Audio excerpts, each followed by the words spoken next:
Hello and welcome to the Christian Democrats of America Virtual Faith Forum. I'm your host, founder, and director of CDA, Christina Forrester, and we're so happy to have you join us today from all across the country. We've been talking to people from all different backgrounds and communities who are all here to talk about our shared values as people of faith. People from the entertainment industry, to politics, to the pulpit. And it's so exciting to be able to bring this to you tonight because as God's children, we have such a wide tint. There's such a wide variety of the body of Christ. And that's a theme we've been talking about as we've been recording this and producing it over the last couple of weeks with different guests and panels. And we've been talking about the fact that the body is made up of so many beautiful parts. And as it says in 1 Corinthians 12, not one, but many. And you're part of that, whether you're in a blue state or a red state, where you're from, what your background is, what you look like, who you love, you're part of that beautiful bouquet that makes up the body. And one of the main themes we are here to talk about tonight, besides the election, besides, of course, being Christians against Trump, besides everything that's happening in our country right now, is this theme of love. We've seen it come up over and over again with the special guests that you're about to see. But this theme of love and the fact that on one side we're hearing so much about fear. And you know, fear, the Bible says in 1 John 4:18, there is no fear in love. But perfect love drives out fear because fear has to do with punishment. The one who fears is not made perfect in love. So when you hear that, whether it's a religious freedom being used as a coin phrase just to instill fear about the other and about people and communities, or whether it's fear of the immigrant who we're supposed to love as Christians and take in the stranger and care for the poor, whether it's fear of liberals and socialism or whatever it is, there's so much that's trying to be shoved at Christian voters constantly in the blanket of fear. But fear is not love, and perfect love casts out fear. So tonight we're here to talk about love.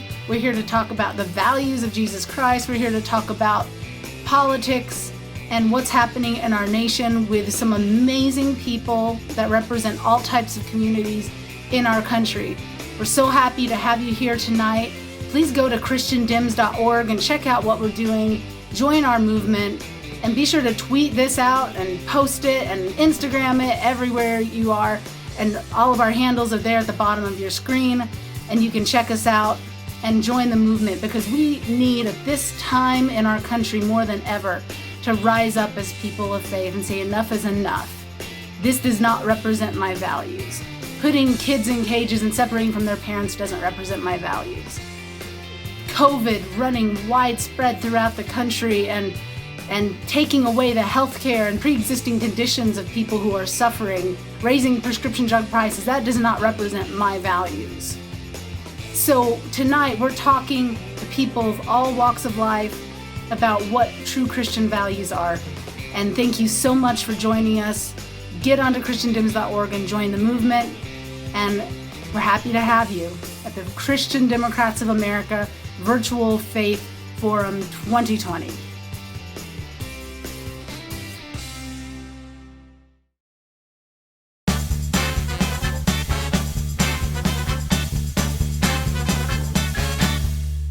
Hi everyone, this is Alan Cohn, the Democratic nominee for U.S. Congress in Florida's 15th Congressional District.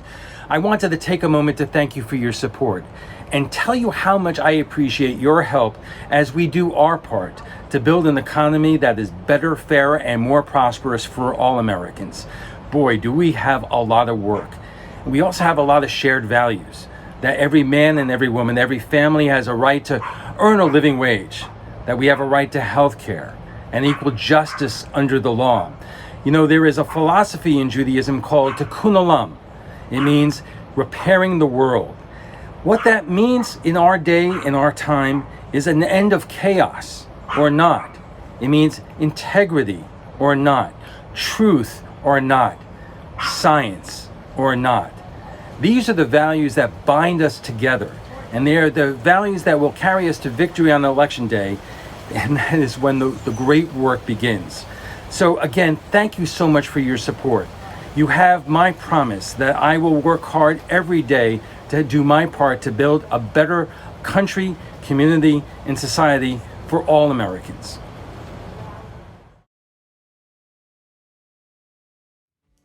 Hey Christian Democrats of America, my name is Tom Doherty, and you may remember me from playing guitar for bands like The Elms and the band Perry. I'm very honored to be here with all of you tonight. I grew up in a conservative Christian home, but as a result of the Elms travels, I got exposed to a lot of different views that challenged the way that I grew up and eventually put me through a deconstruction period where my ideas about who God was and how he felt about me began to change.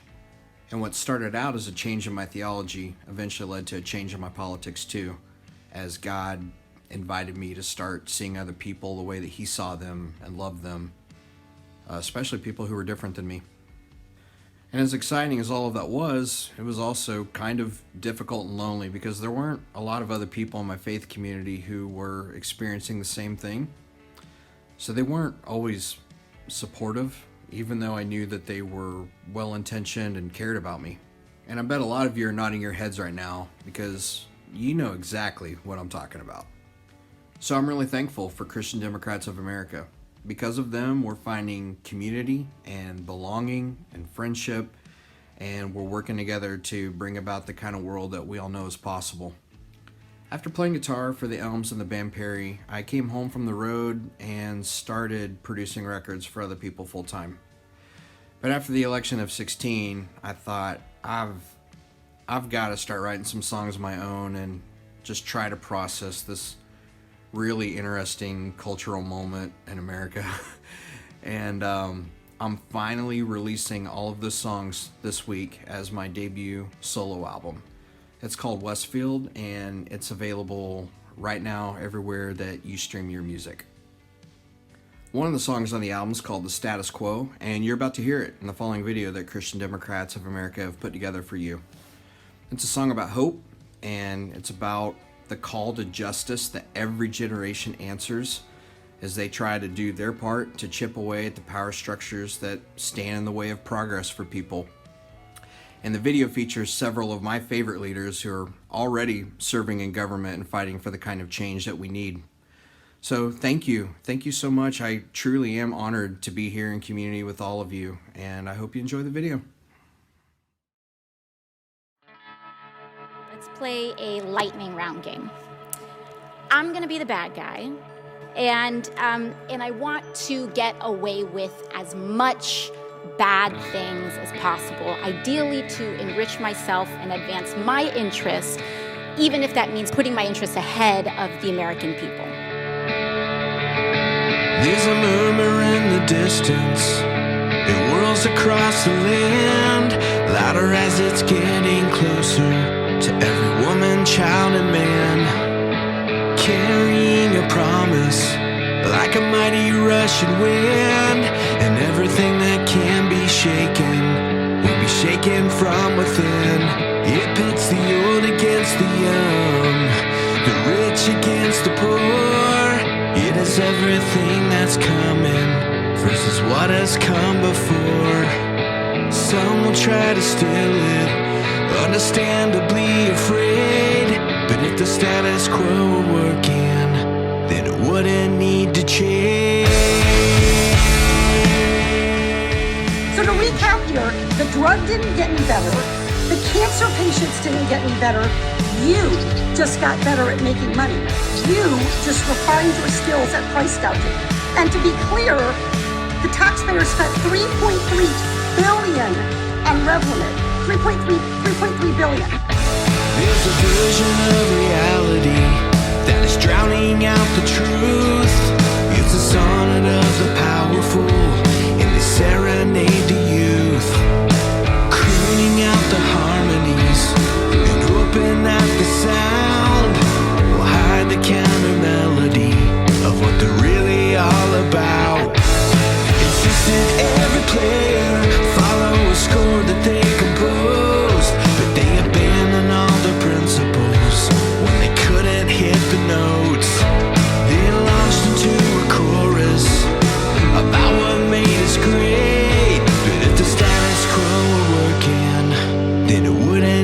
to change. See if you can find a way for her to live on less than the minimum that I've described. It'd be helpful. Well, I appreciate your desire to be helpful, but what I'd like you to do is provide a way for families to make ends meet, so that little kids who are 6 years old living in a one-bedroom apartment with their mother aren't going hungry at night because they're $567 short from feeding themselves, clothing them. We allowed no money for clothing. We allowed no money for school lunches. We allowed no money for field trips, no money for medical, no money for prescription drugs, nothing. And she's short $567 already. Mr. Diamond, you know how to spend $31 million a year in salary, and you can't figure out how to make up a $567 a month shortfall. No, you can't sit it out. They'll never treat you like a guest. 'Cause when you're used to having all, having equal feels like less. Belonging, never bending toward a fair and free day. Until the status quo is working, it'll always need to change.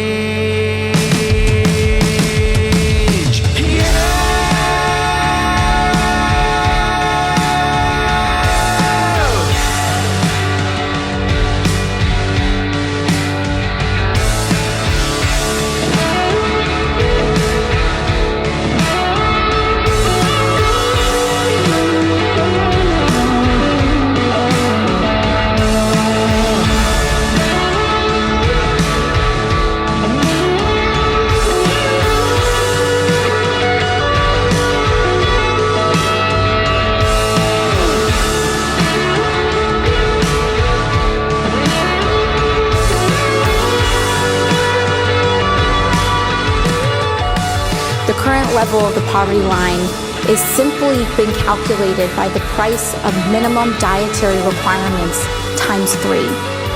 By that calculation, today, 40 million Americans live in what the government recognizes as poverty. That's 1 in 10. 18.5 million Americans live in recognized extreme poverty. And 5.3 million Americans live in recognized absolute poverty.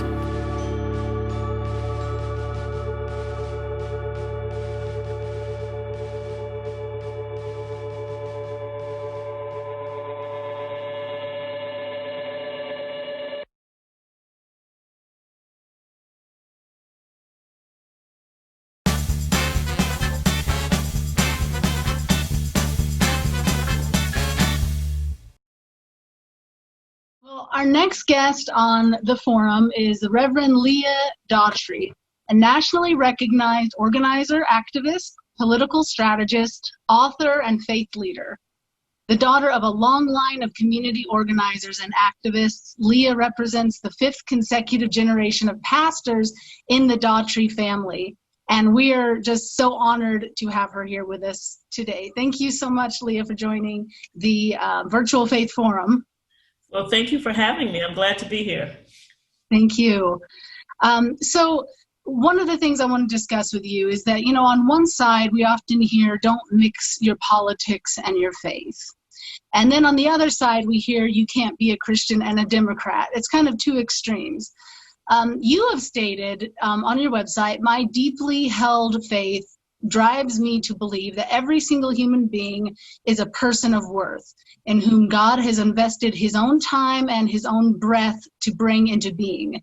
I am compelled, therefore, to love and care for God's handiwork, my sisters and brothers on this earth, and to see them as reflections of God's love, grace, and joy. My work is an extension of this. I love that quote. And how do you think our vote and our voice are directly related to our faith? And how do you exercise this extension that you speak of? Well, thanks for the question. Part of my faith, and to go further from the quote you just read, is my responsibility to care for, as the Bible says, the stranger, the widow, and the orphan, which really is about those who are living at the margins, of our society, not just the people who live next door to me or who look like me or sound like me, but to see the entire community, the entire nation as my neighbor, and those for whom I have responsibility to love, to care, and to work alongside. So there are many ways to accomplish that, but I think part of the passage we read in the New Testament says faith without works is dead. So I can believe it, I can pray about it, but in the end, God is also looking for my action. An action that aligns with the word, the will, and the way of God, but action nonetheless. So in a sense, I call it praying with my feet. Well, how do I love that. how do I take my prayers and give them legs and give them action to make the word of God living, vibrant, and abundant and evident in the way that I live my life and the way that I live the scripture? So my vote is part of that. If I believe that everyone deserves of the full and abundant life that God has promised to them, if I believe that God intends us to live safe, whole, and healthy lives, I can pray about it, and I do, or I can also help to bring about policy that will help people to live that abundant life. Clean air, clean water, sufficient food, safe streets, good education, all of those things are part of a full and abundant life. So how do I bring people to office? How do I see policy and legislation enacted that will help bring about those policies that I believe are important for the abundant life? How do I put feet on my prayers? And our vote is part of that. That is my deeply held conviction, that is how I participate with God in the creation of the reign of God on this earth for every single individual, the widow, the stranger, and the orphan, everyone who I call my neighbor, or more importantly, who God calls my neighbor. Right. It really just goes back to just the very simple message of Jesus said, what you do to the least of these, you do to me. That's right. We tend to overcomplicate things so much of the time as Christians, and it's just what he said. And I love that characterization. It's an extension of our faith, and it's putting action to our faith, because faith without works is dead. So I love that. And a lot of people are afraid right now between the threat against our democracy, which we see every day eroding, the outspoken rise in white supremacy, the vitriol and hate that's just so widespread in the land. And then, of course, COVID, you just put a national pandemic right on top of this whole pile of just, vitriol and what we've been going through as a country. And it's just creating this economic uncertainty. How do we meet this moment of great fear in so many people as the body of Christ, and give hope as well as use our voice in activism? I believe that it is our calling, our responsibility as believers to be the beacon on the hill, to be hope and light in dark places and dark spaces. That requires us to use our faith to adhere to the prophetic tradition of calling, of holding everyone accountable to what is our plumb line. As they talk about in Amos in the Old Testament, talks about the plumb line, where God is the only thing that is the straight line, and everything else gets compared to that. And so then when we think about it that way, it's not about political party. It's about a set of values and traditions. And I think what America needs right now is a plumb line, is a ruler by which we measure, not Democrat, Republican, not left or right or conservative or progressive, but what is the moral value that we hold about how we treat each other, about what do we understand about what our Creator, the divine, has seen in each of us and how he loves each of us. And that is our job as Christians, to model that understanding and to model that behavior. And so it's less about which side of the political spectrum you are, because God is neither. Yeah. Or Republican. God Right. is about a set of values. And whoever lines up with that value, and my mother would say, let the chips fall where they will or may. When you understand that, then you are able to say, in this COVID time, this is about caring for our neighbors, making sure we're all cared for. And it's not about the law, it's about love. We shouldn't need the law to tell us, mask up, because that will keep you from getting sick, keep me from infecting my parents, because my concern is not about me, really, it's about you. In God's economy, we care about the other more than we care about ourselves.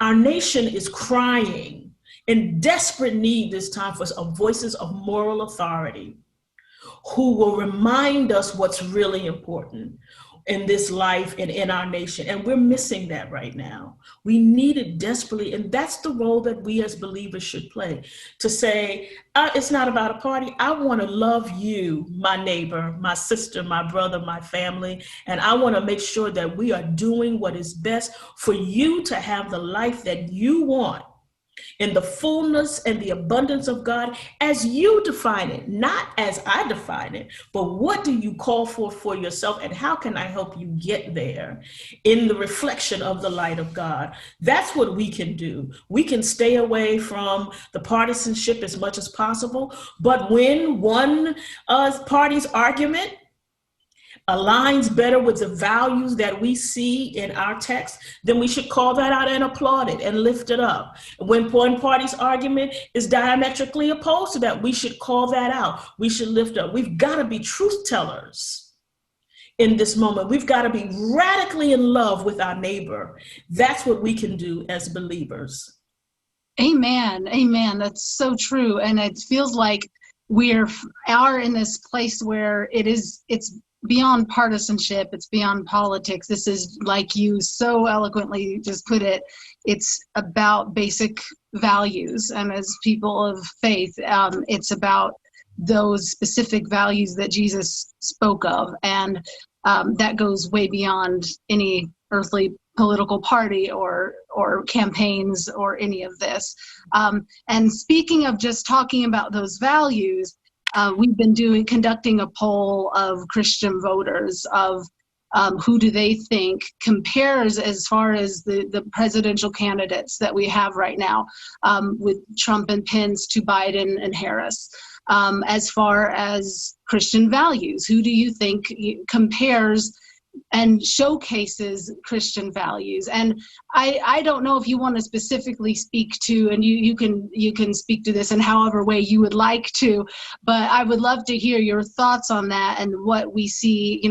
Something Biden has been saying is he wants to save the soul of America. And from the Trump campaign, we've heard a lot of attacks, mostly against Biden's faith, and a lot about protecting religious freedom and not knowing exactly what that means, except from what I see personally, that just means discrimination against people who are the other. So how do you characterize that as far as the what we're hearing from both sides as far as Christian values? Well, it is my opinion that the definition of Christian values is very much in the eye of the beholder. And in these days, this election season, it's in the eye of the political party. Because I grow concerned when our Christian values get deduced and reduced to talking about same-sex marriage and abortion. The Bible is a whole lot bigger than that. Our faith, our principles are a whole lot deeper than that. God is more complicated than that. Yes. And God is more simple than that. And so I don't like, and I deeply resent the conversation that happens from the Republican Party that says that if I'm Christian, I can't be a Democrat, or that someone ought to be judged solely on the basis of the faith tradition that they choose. I choose to be Christian, wouldn't give it up, not trading it, won't ever be anything else. But I will take a believing, values-based Muslim person over an apostate, burn the witch at the stake Christian. Because I think, someone who actually believes and upholds their values, the values, is really important to me. And so these days we're living and I think it's incumbent upon us as Christian Democrats to stand up for our faith, to not let anyone label what our faith is or what it means, not to let anyone reduce the values of our faith to their issues, but to really say, no, being Christian is more than caring about who somebody is married to or what a woman chooses to make decisions she makes in terms of her health care. That's not what God is about. And no, God is not stopping anybody at the gate because of who they married. It's not. God only wants to know, and we know this, have you accepted Jesus Christ as your Lord and Savior? That's right. And then how did you live that out? That's not, what does that look like? Who did you love? Did you really deny people health insurance? Yeah. Did you really keep people from breathing clean air and clean water? Did you really stop folks from creation care responsibilities in favor of dying on a hill about a marriage license? Is that how you interpreted the 66 books I left for you? Really? Where did you missed a whole lot. If that's and the 3,000 verses of social justice and love and how we treat each other. Skip over all of that. And so you want to, and I have decided that I'm no longer going to call those folks pro-life because they're not. They're pro-birth. Yeah. If they were pro-life, they would care about children who are in crowded classrooms, who don't have adequate housing, who don't have clean water. They would have been rushing to fix the water situation in Flint. We would all have health care. If you're not gonna, if the care of the individual, of your neighbor stops the moment they exit the womb, then there's something wrong with your theology. You have missed the principal tenet of God's word, because God's word is about how we are living on the earth, how we are in relationship with each other. The whole of the text really boils down to our relationships with each other, how we treat each other, how we love each other, and how we don't, and how that reflects in our relationship with the God that we believe in. Amen. Amen. It's so true.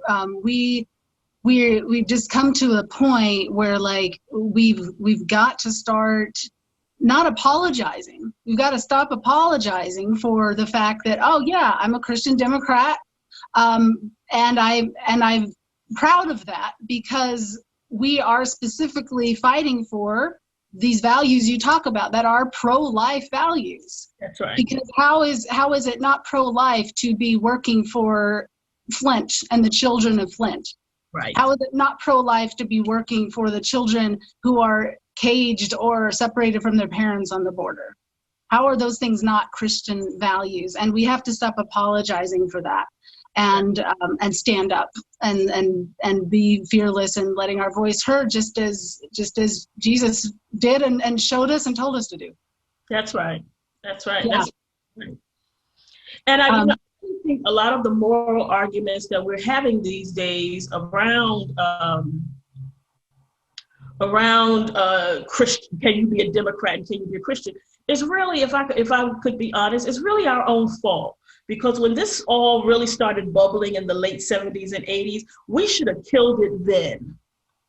We should have stopped it and challenged it as Christians, as believers then, and really make the forceful argument about why we choose to be Democrats, why our faith leads us to align with the Democratic Party and its policies. But instead, I think we didn't take it seriously. We didn't take the right seriously. Because those of us who are Christian, we just listen to that and go, that's nuts. They're crazy. I'm not going to deal with it. And we didn't kill it at its root when it started. We didn't challenge it when it started. And I think if we had, we may be in a different place in the argument than we are right now, but we've let it grow legs so many years. We are now playing defense as we have these conversations about being a Christian and supporting Democratic candidates and Democratic platforms. That's such a good point. Apathy has taken hold so much on the Christian left. Unfortunately, we're trying to change that. A lot of us are trying to change that. Yes. And that was actually, it's interesting because like I didn't know this. I grew up in, like late 80s and 90s. And when I graduated college in the, early 2000s, I started, when I started college in the early 2000s, I started getting more into politics, and I started watching cable news for the first time. And this was the first time I became aware that, wow, this is so prevalent that the Christian Democrats have no representation in the media. And I started hearing all of these things, these talking heads saying, oh, well, this is the Christian way. This is the Christian vote. This is, well, how we look at it as people of faith. And I thought, well, that's not the Jesus I know. That's not how I was raised. My grandmother was an evangelist, preacher, and a staunch Democrat, and we talked about social justice and love. That was it. It was all about love. And I'm like, this is not the Jesus I know. So where is that voice? So you're right, that crept in, and then it's sort of like a lot of us then grew up in this culture of it's an oxymoron. And I'm like, wait, no, it's not. That's not the way I grew up. Thing is, these conversations also show the biases in the media, because when they say you can't be a Christian and be a Democrat, they're really talking to white people, because nobody says that to Black people. That's so true. Yes. Democrats, and we are very religious. So there is a racial injection in the conversation, whether they say it or not. Yes. Conversation surfaces. It's only when you're talking about white people that you call this an oxymoron. Nobody talks about Black. When you say now they've begun a little bit to say white evangelicals are Republican, because the Black evangelicals, and we don't even call ourselves evangelicals, we're Democrats. And that has a lot to do with the long legacy of race in this country, but it surfaces when you start talking about faith and faith-based voters and values voters. And so that's something for us to be attuned to.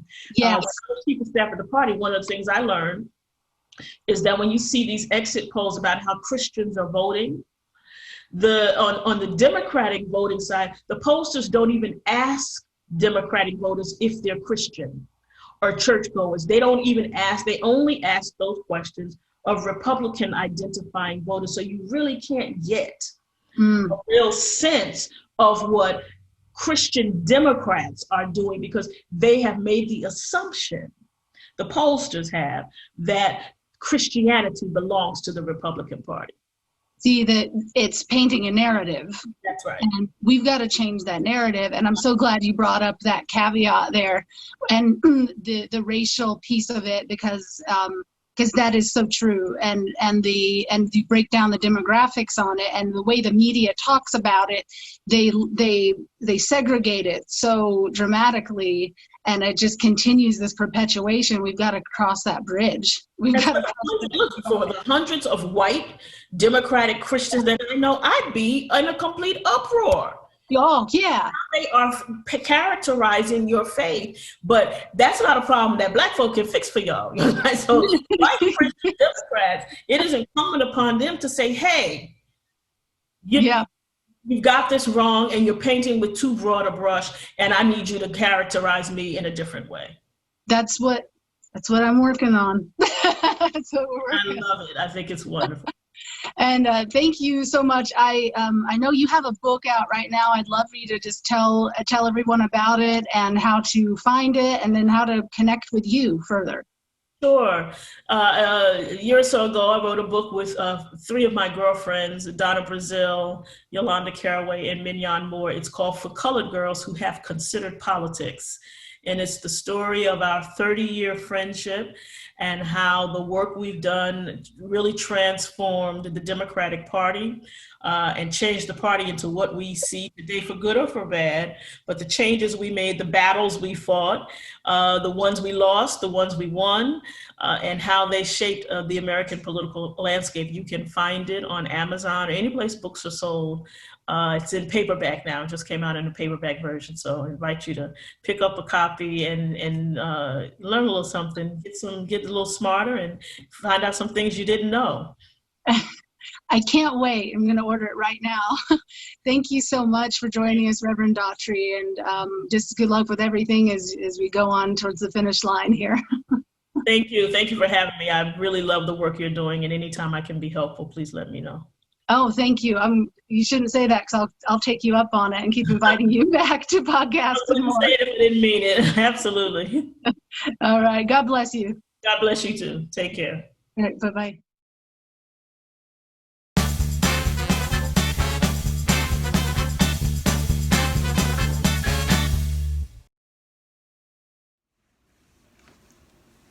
Hi everyone, my name is Mia Pace and I'm so happy to be here with you. I am a member of the group Vote Common Good as well as the Resistance Revival Chorus, and we just released an album and I have a single on there that features the chorus called I Hope, and this song was written to just uplift everyone during these times. I know the times get hard and you feel alone sometimes. I know I do. And so I needed this to be a little pick-me-up and just a reminder to keep going. And I hope it does the same for you. It's called I Hope.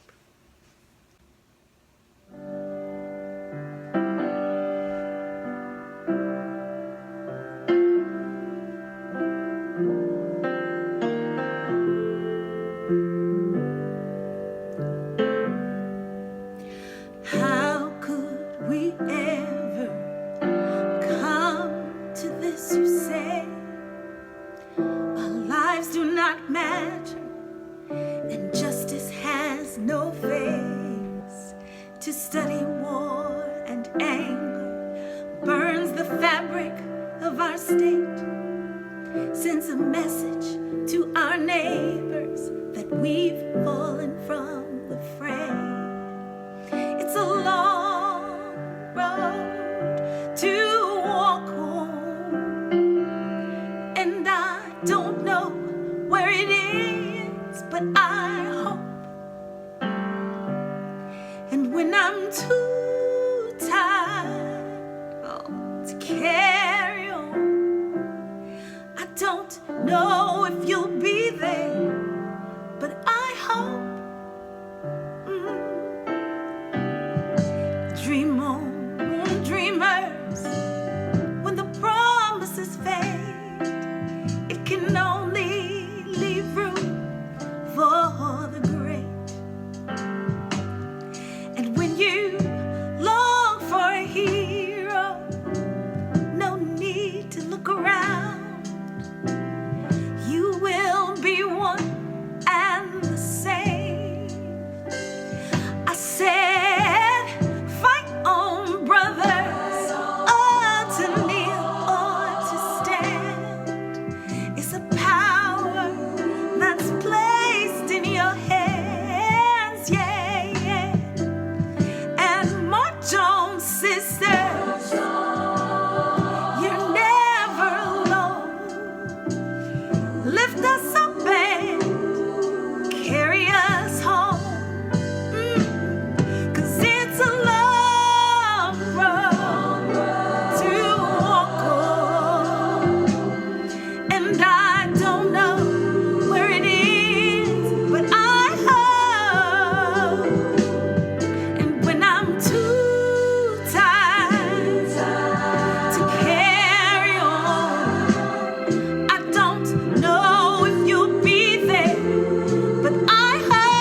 thank you so much, everyone, for listening, and I hope you will stay encouraged. Thank you, Christian Democrats, for having me, and be well. Thank you. Dear Mom and Dad, Dear Mom and Dad, Dear Mom and Dad, dear Mom and Dad, you always raised me with good Christian morals, to love thy neighbor, to do unto others as I would have done to myself. and that Jesus loves all the children of the world. Lately, unfortunately, I've noticed many of my fellow millennials leaving the church. And questioning their stance on religion. This is the result of a strong disconnect between what is taught and the actions of the members of the church. We were all raised with the values stated previously. And yet we watch you support a man who goes completely against everything you ever taught us. What are we supposed to believe? Are morals only important until fear is a factor? I'm sure Jesus was afraid as he faced his crucifixion and death.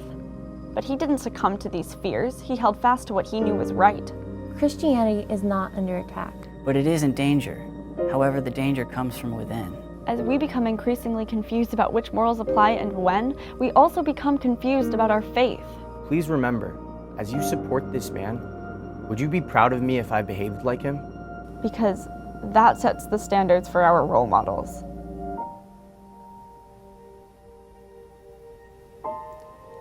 Love your child.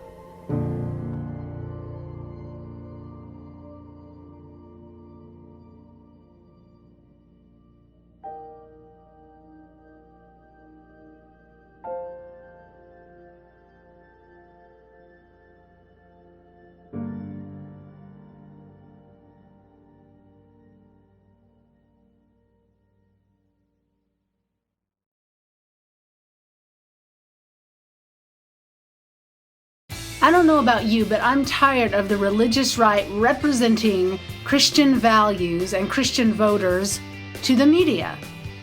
This is the representation for so long that's ended up giving us Donald Trump and so much hypocrisy in our nation.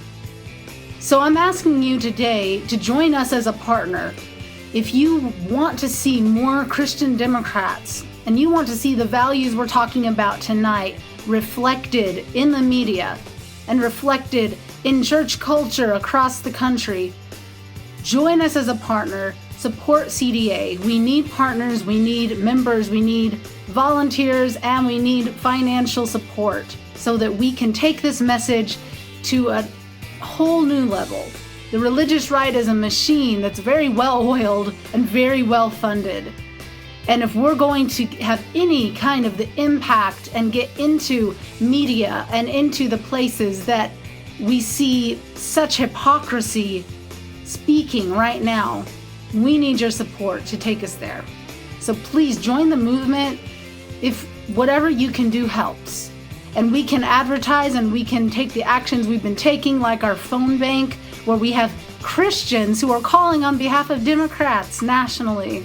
And we can expand on these actions and do more. And we can do more events like tonight. So thank you so much for joining the movement and being a part of Christian Democrats of America and what we're doing. Go to christiandems.org/movement right now.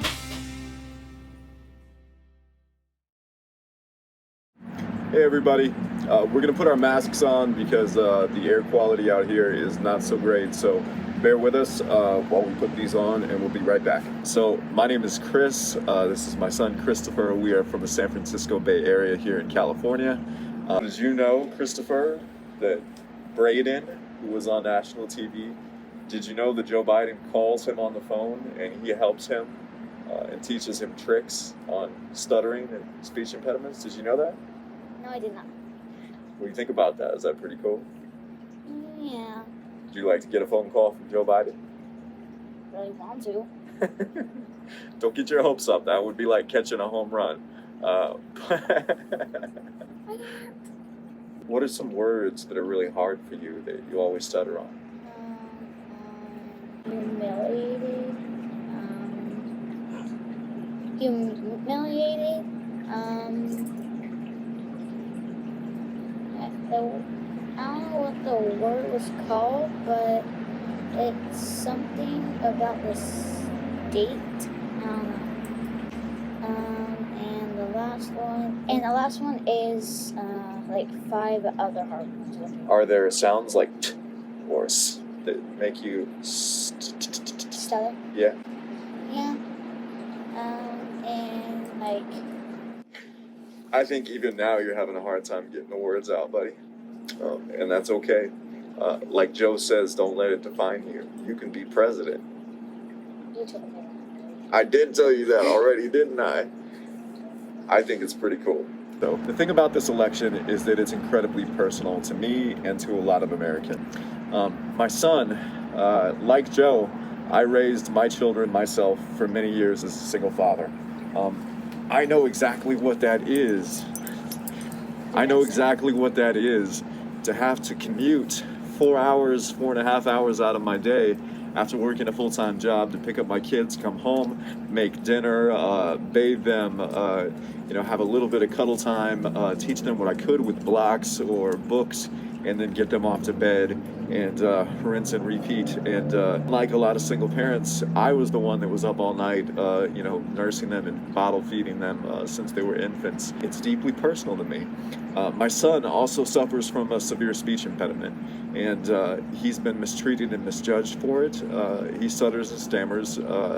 I think a lot of American families, when we hear these attacks, it's personal because I can tell you that myself, I'm a recovering alcoholic. I have 18 years of sobriety as of May 1st, 2002. I can say that Donald Trump, he would have you believe that never admitting that you're wrong, never repenting, never humbling ourselves, admitting our shortcomings, or degrading or belittling or crushing the little guy, the have-nots, the needy, that's the way of strength. That the way of pride and never being wrong is the way of strength. That's self-exaltation and that pride are the way of the strong. When he drags up the pain of a loved one battling addiction or alcoholism, it strikes me straight to the core because my father lived and died an alcoholic, and my grandfather, World War II veteran grandfather, he had nothing to do with that. It is not his fault. That being said, humanity, where Donald Trump thinks that this is a weakness or a shortcoming that he can attack, we see it as our greatest asset. Humanity and humility are our greatest strengths. And so when I see someone like Joe Biden, who is humble, who has empathy, and who walks the walk and not just talks the talk, it's what you do that makes who you are, not what you think or what you intend to be, but what you do. Submitting all of our difficulties, surrendering to God's will, rather than insisting on our own, paradoxically, is the way of strength.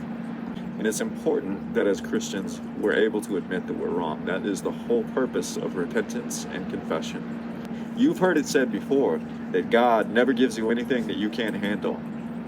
I'll tell you this, in my experience, God often gives you things that you cannot handle. Otherwise, you would be God and you wouldn't need him at all. Yeshua, Jesus, who taught that a man who takes our jacket, we should give him our shirt too. He did not come for the self-proclaimed do-gooders. He came for the poor, not the pious, not the wealthy, not the rich, not the successful, not the glorified, not the exalted. He came for the sinners, he came for the weak, he came for the needy, he came for the suffering. But most importantly, he came for those that needed him the most. I believe that to be Christian is to follow the teachings of Christ himself and not just believe them or say them, but to do them. Do them. This election is personal to me, and I've elaborated a little bit as to why. I couldn't be prouder of my son. Joe Biden is an inspiration to fathers like myself, and he's an inspiration to kids like my boy. And he doesn't talk just big talk, he does it. He does it. I hope you'll all join me in voting for Joe Biden as the next president of the United States of America. May God bless you all, the poor, the suffering, first, and we want nothing but the best for you. Truly, we pray in God's name. Amen.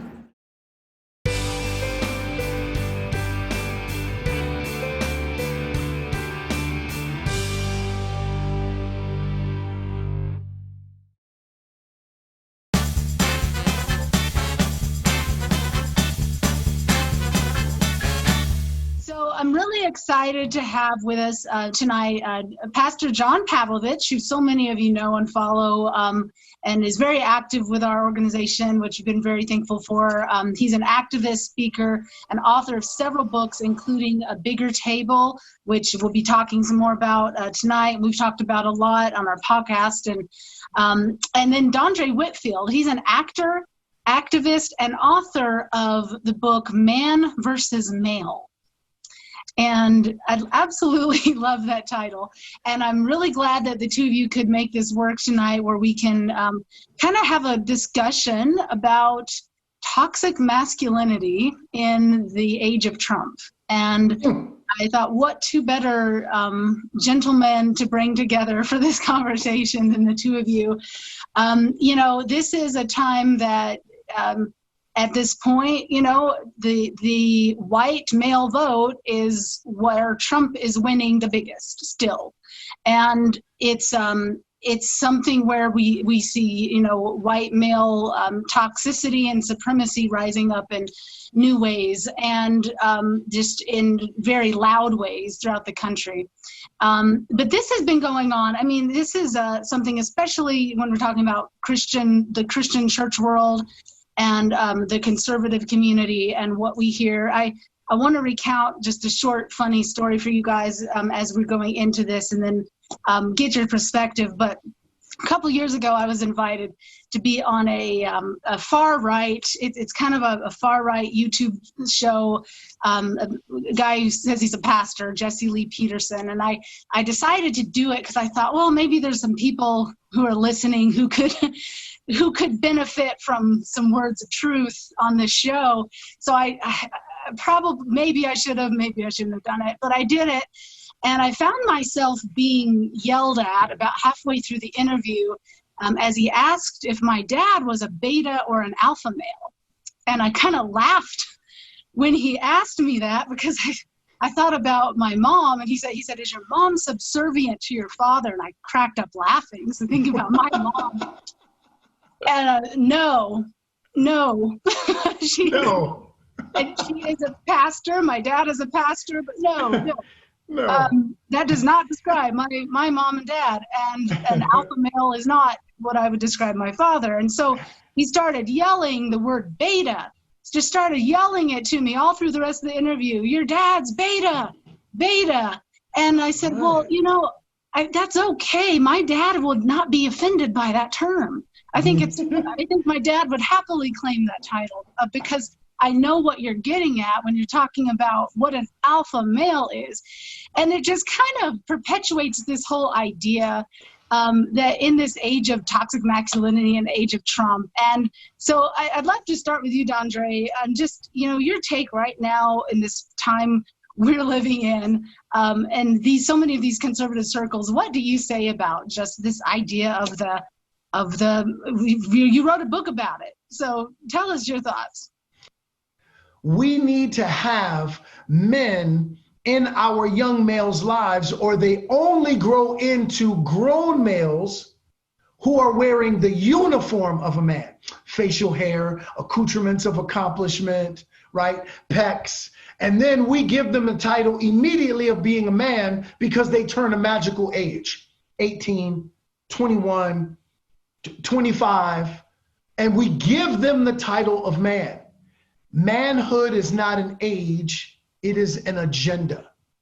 In my book, Male versus Man, I talk about how males look to be served while men look to be of service. Whenever I'm coaching young males, I ask them this question. Show me your hands if you are a basketball fan. Everybody throws their hands up. I say, okay, name me all your favorite basketball players. The same guys come up. Magic Johnson, Michael Jordan, LeBron James, Kobe Bryant, and the like. I said, okay, name me some of the attributes the things that they all had in common to become great players. Oh, they were tough. They had talent. They had drive. Man, they were competitors. I said, okay, you guys are missing one thing that they all had. And they all have that same quizzical look on their face going, what could we have possibly missed? And I said, they all had coaching. From the time that they were in AAU to high school basketball to college to the pros, they all had coaching. Not only that, when their platform got bigger, they didn't get less coaching, they got more coaching. Why? Because more is at stake. So if we know we need great coaching in order to become a great man, why is it that we think that we don't need great coaching? If we need great coaching to become a great basketball player, why is it that we don't think that we need great coaching in order to become a great man? You need a man to show you what manhood is about. And in the end, manhood is going to be about your dedication to serving the women and children in your life, not just your woman, not just your children, but all women, all children. That is what manhood is about. And until someone teaches you that, then you will think that manhood is about how many women you get in your bed, how many cars you can drive, how much jewelry you can wear at one time, and all of that points to masculinity and nothing to do with your manhood. Pastor John, I'd love to hear your thoughts on that.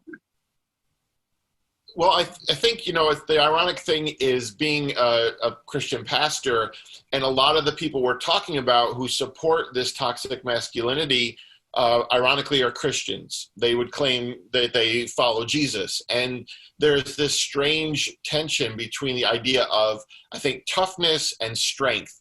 People say they love Donald Trump because he's tough. Now, we know that's all about false bravado, and it's all about the show. But there's something about the idea that Jesus, if we're emulating Jesus, someone who led with compassion, and he led with serving people and feeding people and attending to the needs of others and elevating other people, and this humility. And I think that's the strange thing for me, is trying to get through to people who have been raised in a toxic Christianity that leads to the toxic masculinity. It's this idea of what does strength look like, and what does it mean to be successful, and what does it mean to have a life that's abundant. And I think we're getting all the messages from the right that it is about this sort of aggression, and it's about the win, and it's about dehumanizing people and domination, when there's nothing about Jesus in that. So for me, it's always about trying to elevate the idea of the servant leader, as Dondre said, and just about someone who actually cares about the needs around them, someone who's aware of the pain in their path. That, to me, is what we need to be elevating. Because once you do that, you look at the religious right, or you look at Trump, the idea of that kind of manhood fades away. Ironically, the guys who tell me, I'm a beta male all day long never seem to use their names on their Twitter handles. So I always invite them to do that as a sign of, I may be a beta, but I can claim my views and I can own the things that I say. So.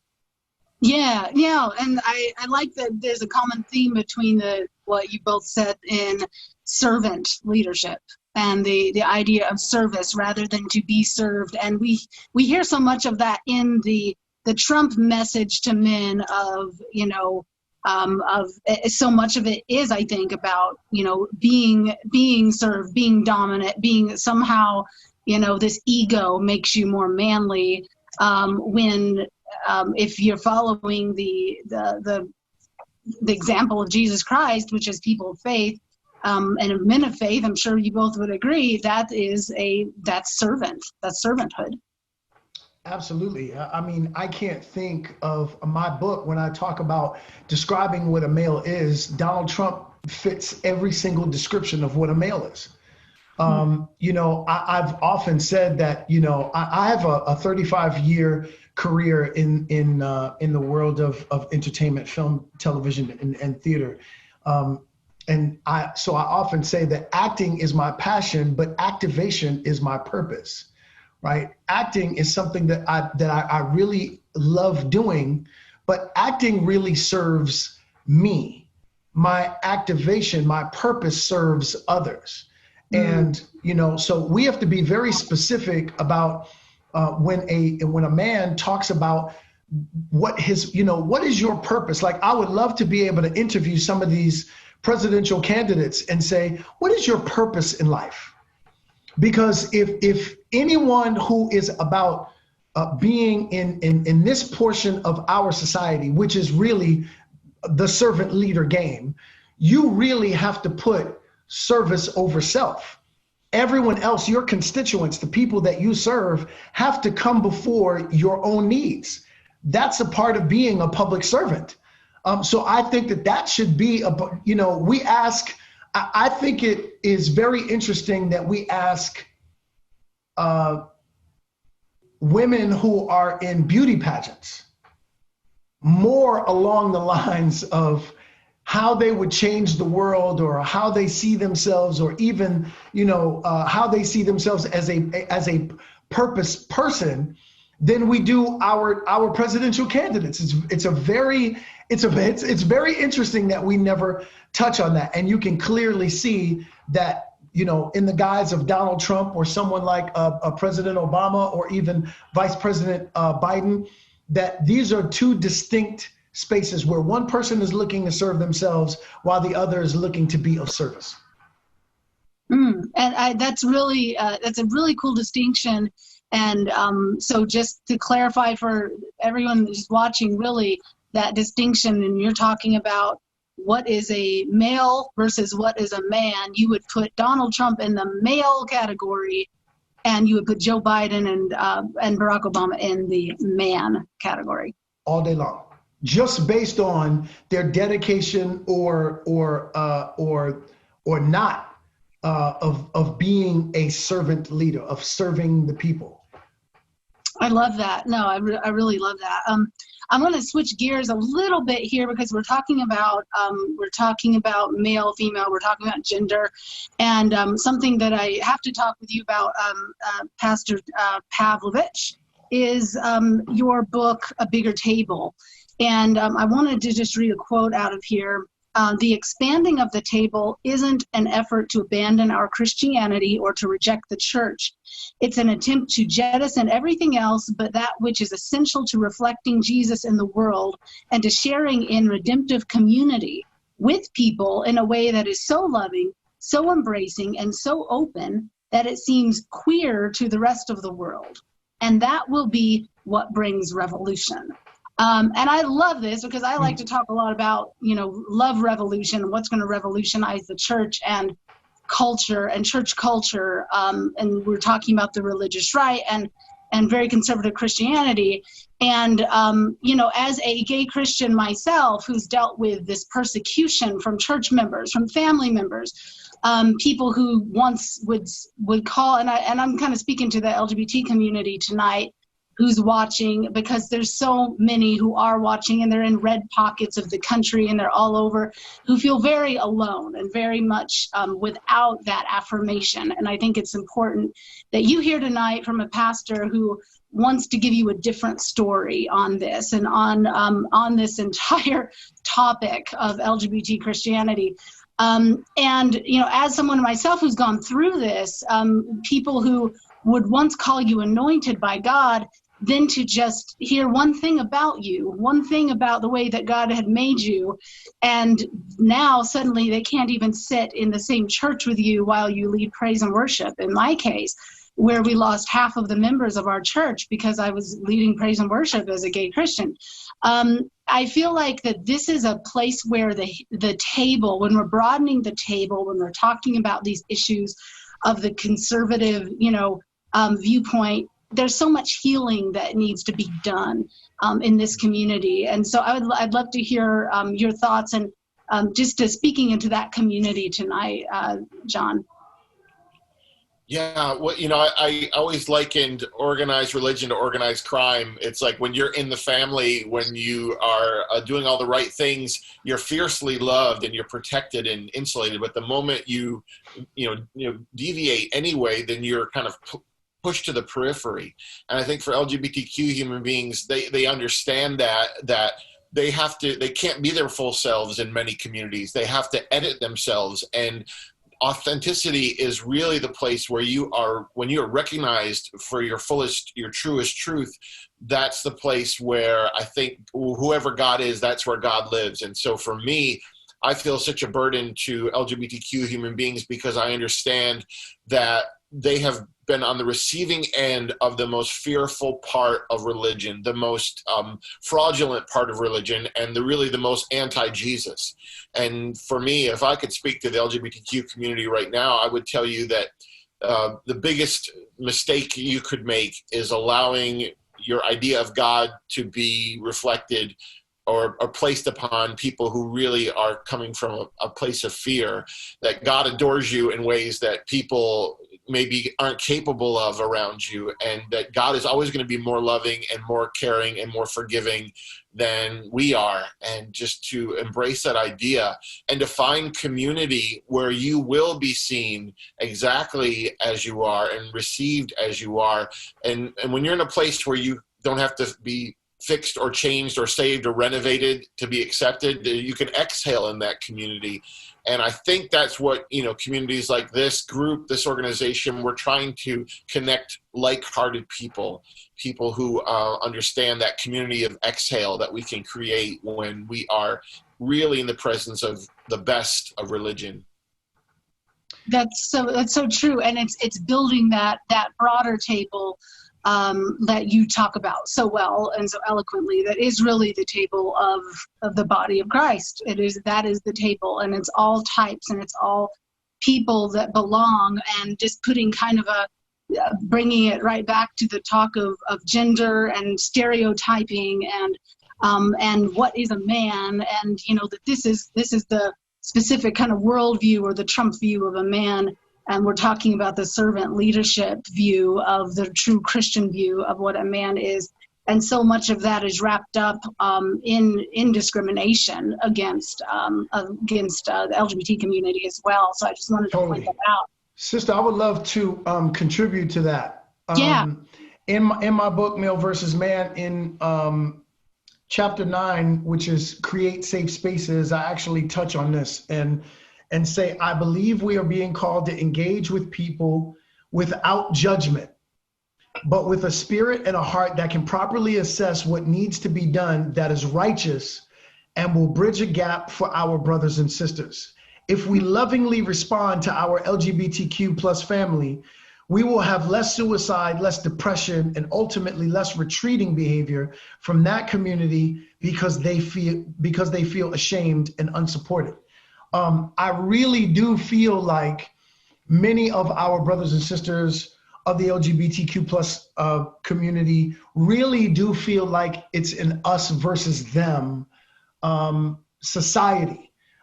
If you are one of us, then I can have a great time with you. And if you're not, then, you're heterosexual, then you can't understand me as a human being, and you can't empathize with the fact that I have a completely different experience than you may, but at the same time, at the end of the day, I have the same sort of feelings that you have.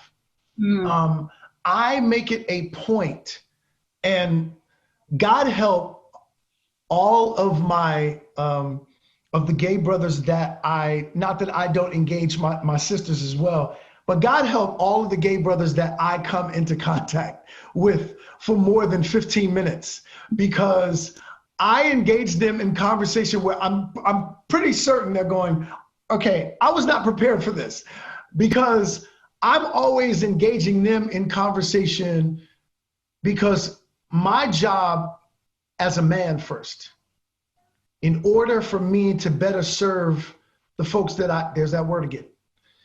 In order for me to better serve the people that I work with, my job is to come to a better understanding of what I don't have an understanding about.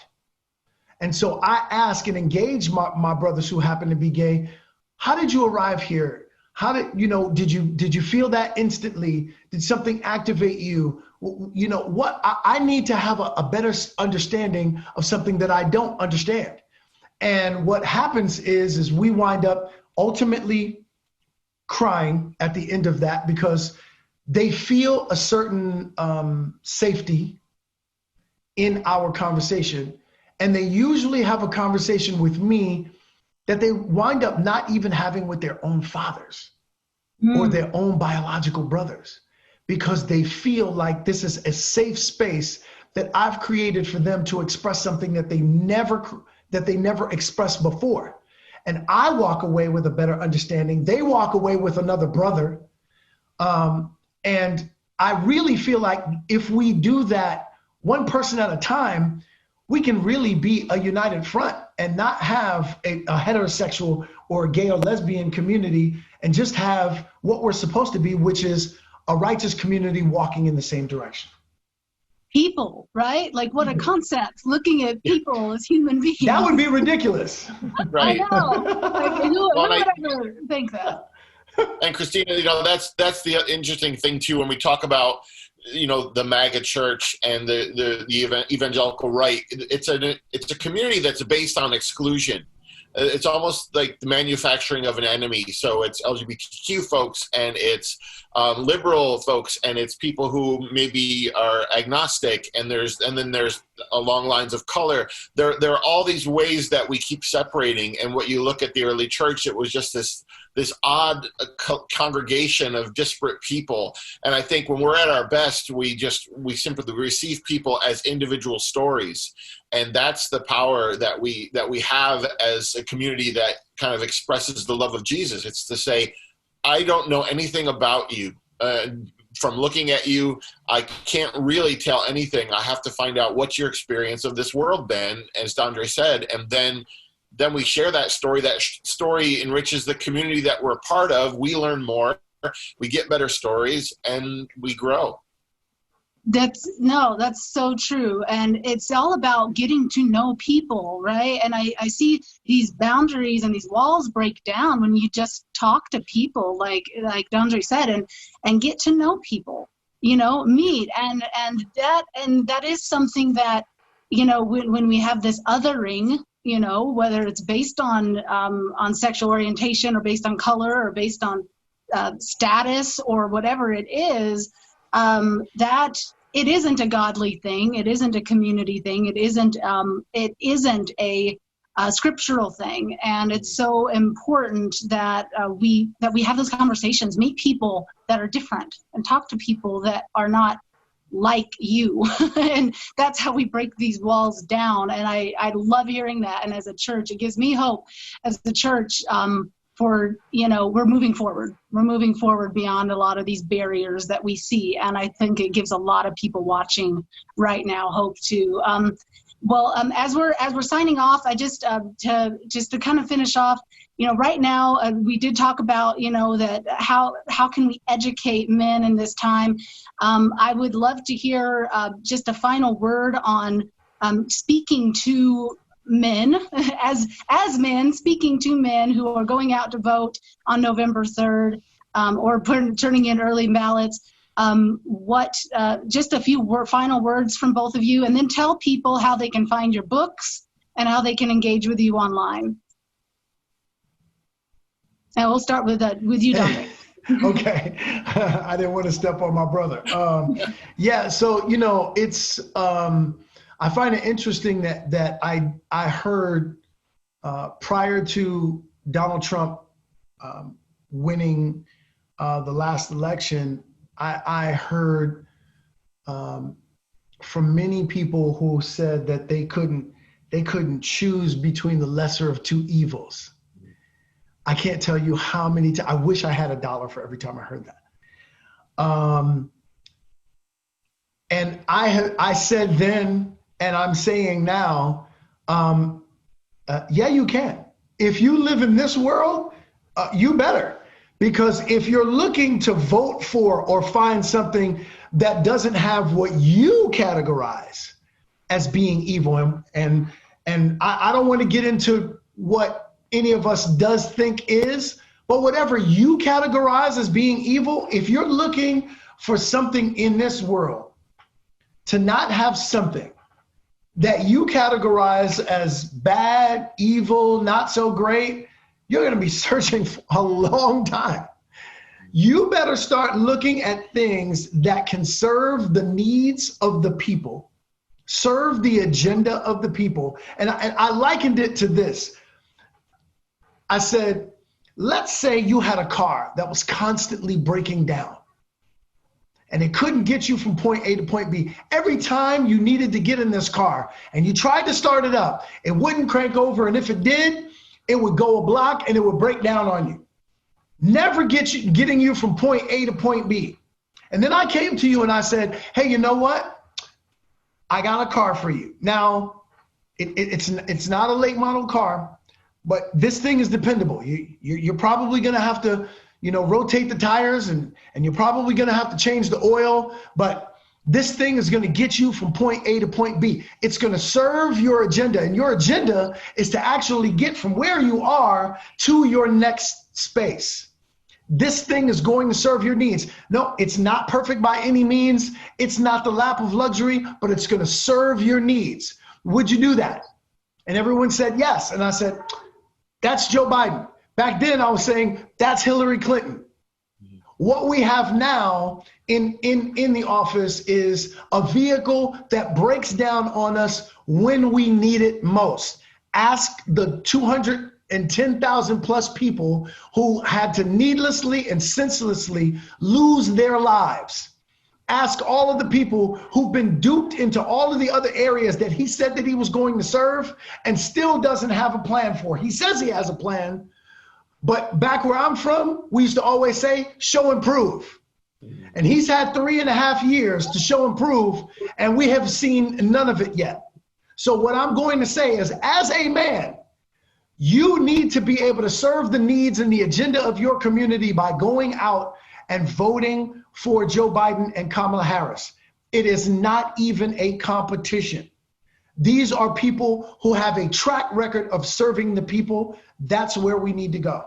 So if you're looking for male versus man, I don't want to make this a commercial about me, but sister said do it, so I'm just following my sister's lead. You're looking for male versus man, go to Amazon. You don't have to believe anything I tell you about this book. Out of 5 stars, it is 4.8. Over 400 people reviewed this book, and I didn't tell them to do it. They did it on their own. Sisters reviewed it. Brothers reviewed it. Just listen to the people. Don't trust me. Don't trust me. Trust your brothers and sisters, and they will tell you. On Instagram, I am at Aldondre, ALLDONDRE, and on Twitter and Facebook, I am at Dondre Whitfield, DONDRE WHITFIELD. I almost forgot how to spell my name. I love you all. Brother John, it's on you. Thank you, my friend. If you can spell my name, John Pavlovitz, PAVLOVITZ, you'll find me all over. There are not many John Pavlovitzes around, thankfully. For me, Dondre said it really well. I think about the 2 conventions. I think about family members and spouses speaking about the candidates, and the family and the friends of Donald Trump spoke about him as if they were people who didn't really know him. They talked about his accomplishments. They talked about the things that he's done in the public life, but nothing about their relationship with him and their impact emotionally on their lives. And then you saw Biden's family and friends speak eloquently about what kind of a man he is, what kind of a human being he is.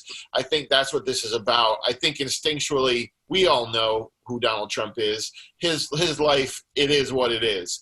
And for me, it's about embracing the kind of human being that we want to represent us. I was talking to my son, and he was looking at the debate last night, and he said, yeah, Joe Biden, I don't want my presidents to be entertaining and funny, and I don't want them to get attention, and I don't want them to say things to provoke. I want them to be decent human beings who are intelligent and compassionate. And that's what we're talking about. We're talking about the difference between someone who is serving themselves and someone who wants a quality of life for all people to improve, whether they're Democrat or Republican, Christian or non-Christian. So that's the choice, and we know what the right choice is. And I'm hoping that more men step up and embrace, especially Christian men, embrace someone who resembles Jesus. And it's clear which of the candidates that is, and it's Joe Biden. Thank you guys so much for joining me tonight. This is a really cool panel, really cool conversation, and just free-flowing, just how I'd hoped it would be. And I love hearing your input on all of this. And thank you so much. We'll definitely have both of you back at different points as we progress along. Yeah, thank you so much. Pastor John, it was great talking to you, my brother. Sister Christina, thank you so much for having me. You too. Yeah, thank you both.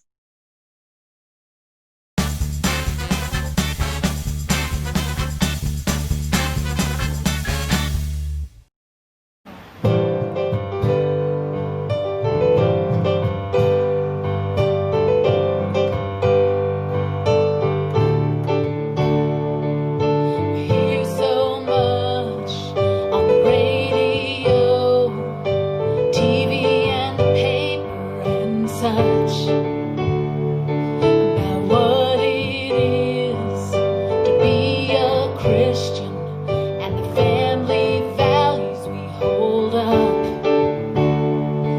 And I see the signs and I hear the condemnation given to a world so lost and confused.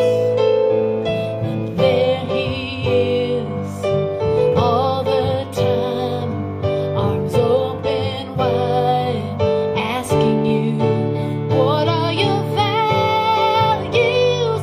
Is one hatred? Is one verbal abuse? 'Cause you don't like them. Well, I've seen too much and I've had enough. Ten abomination to use God's word without love. Tell me, what would Jesus say? What are his values?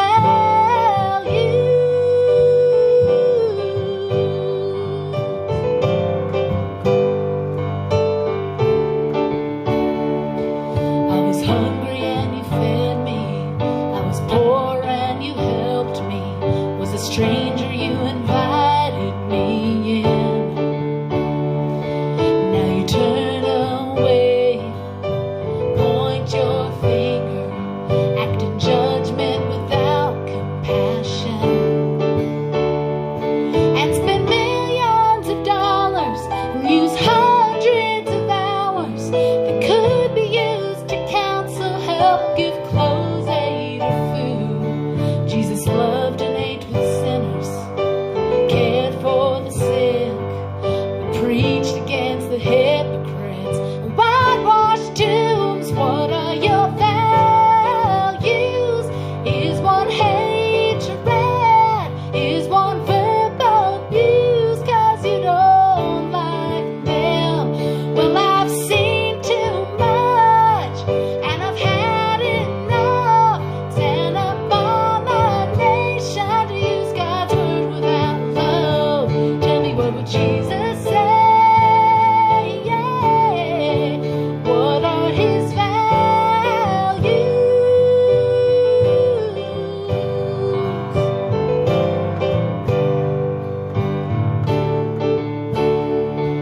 And it's not a bad sin. Who's done more right? Who's done more wrong? He doesn't see us as who's better than who.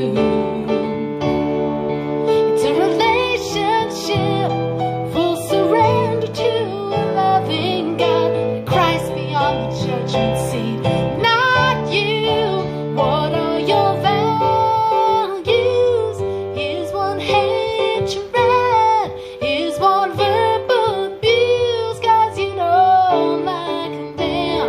Well, I've seen too much and I've had enough. Ten abomination to use God's word without love. Tell me, what would Jesus say? Yeah. What are his values?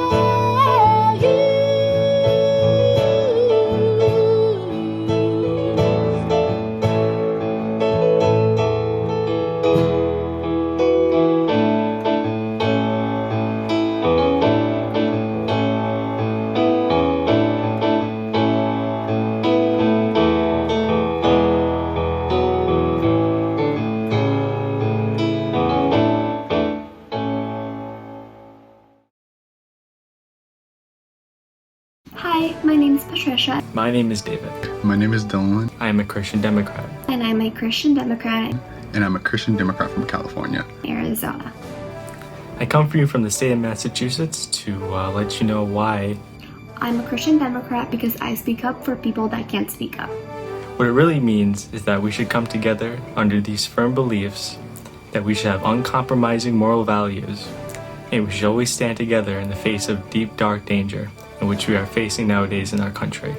I'm here to love and support those who are oppressed and not turn them away. Join the movement and vote for a diverse, inclusive, and loving future. Four values I keep close to my heart, which is to protect the least of these in my own community. I am so glad to be a Christian Democrat, and I want you to join us in this movement.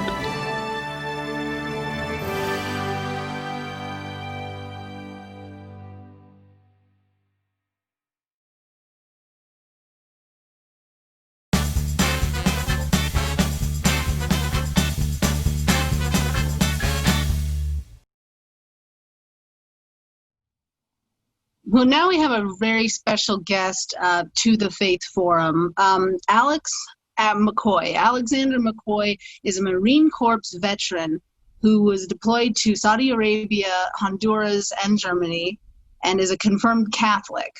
He currently serves as the political director of Common Defense, a progressive grassroots organization of veterans organizing against Trump and working to end the, quote, forever war. And Common Defense, according to their website, a movement of veterans, we are the largest grassroots membership organization of progressive veterans standing up for our communities against the rising tide of racism, hate, and violence. Very, very good. Thank you so much, Alexander, for joining us on the Faith Forum today. Thank you. I'm very happy to be here with you. Now, is this something that you founded this organization, correct? So is this something that you started specifically because of the era of Trump? Like when did this actually begin? Mm-hmm. Yeah, so Common Defense began in 2016, and it wasn't just me. There was a number of veterans around the country who we felt just very frustrated. We felt very just morally compelled and conflicted around the fact that politicians, but particularly Trump, have used veterans like us as a shield from criticism and as a prop to keep down people who are speaking out for justice, for helping those in need, for equality, and we've seen over and over how veterans have been used as a rationale for continuing these destructive wars that so many of us are coming back with both invisible and visible injuries from. When the reality is that veterans, this has been my experience, this has been, many of my comrades' experience, don't believe in any of that. We don't stand for the way that veterans get cited as a reason for not protesting racial injustice, right? You're disrespecting the troops. Well, we are the troops, and we believe in justice. We saw how Donald Trump was wrapping himself in the flag, and he was lying about donating millions of dollars to veterans charities. He was waving us around as a political prop, and we couldn't stand for it. And so that's why we started Common Defense back in 2016 as a way for us to come together and reclaim our own voices and not let these people like Donald Trump use us anymore. That's so important. That's something I've seen really since the beginning of, since 2015 when he began running just as a candidate. And the fact that he would in one breath, insult John McCain. I'm an Arizona native, so, I'm very familiar with John McCain and his history. And, didn't agree with him on a lot of issues, but wow, had a lot of respect for the man and always held such respect for him as a national hero and as an Arizona hero. And everyone in Arizona does, whether you agreed with all his politics or not. And the fact of him just being able to without remorse, insult him and insult veterans in general with the statements he made about him. And then in the next breath, talk about, we're the patriots and I'm here for the vets and the veterans love me and the military and, and just almost like an assumption, well, they're going to follow me just because of who I am. I always felt like that, that's got to really, really does not set well with all veterans in this country. Yeah, I'll tell you, my family in 2018 traveled to France to visit the World War I battlefields and the American cemeteries that Donald Trump didn't want to go to because he said that they were losers and suckers. My family went there because my great-granduncle Lieutenant George Baldwin McCoy of the U.S. Army was killed in France and was initially buried in one of those cemeteries, is now in Arlington.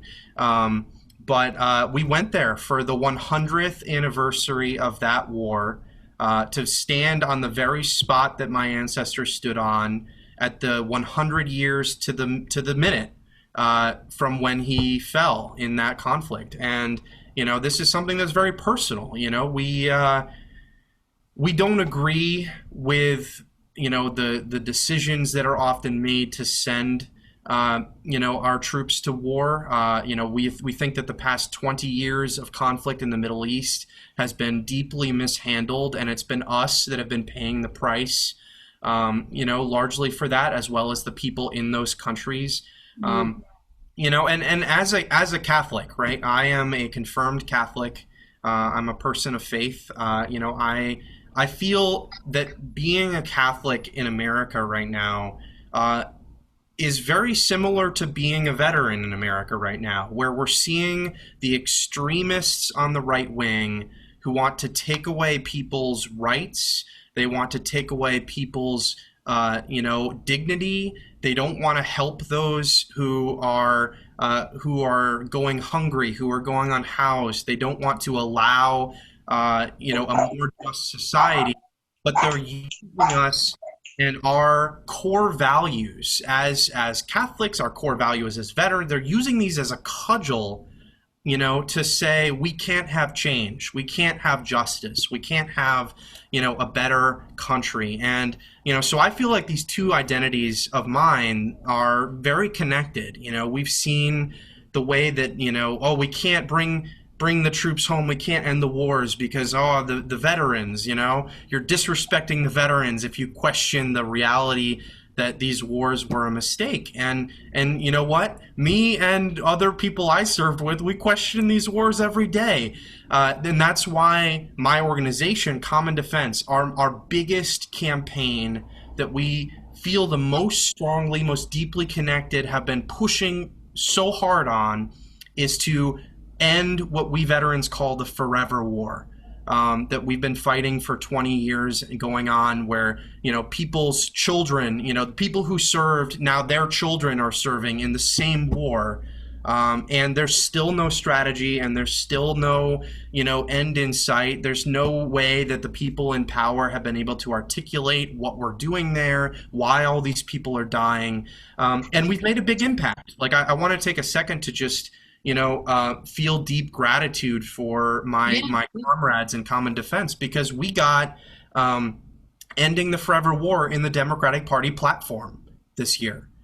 It's in there, 6 paragraphs about how we're going to end these wars. Joe Biden has come out and said he wants to end the forever war. We've had dozens and dozens of candidates that have signed our End the Forever War pledge.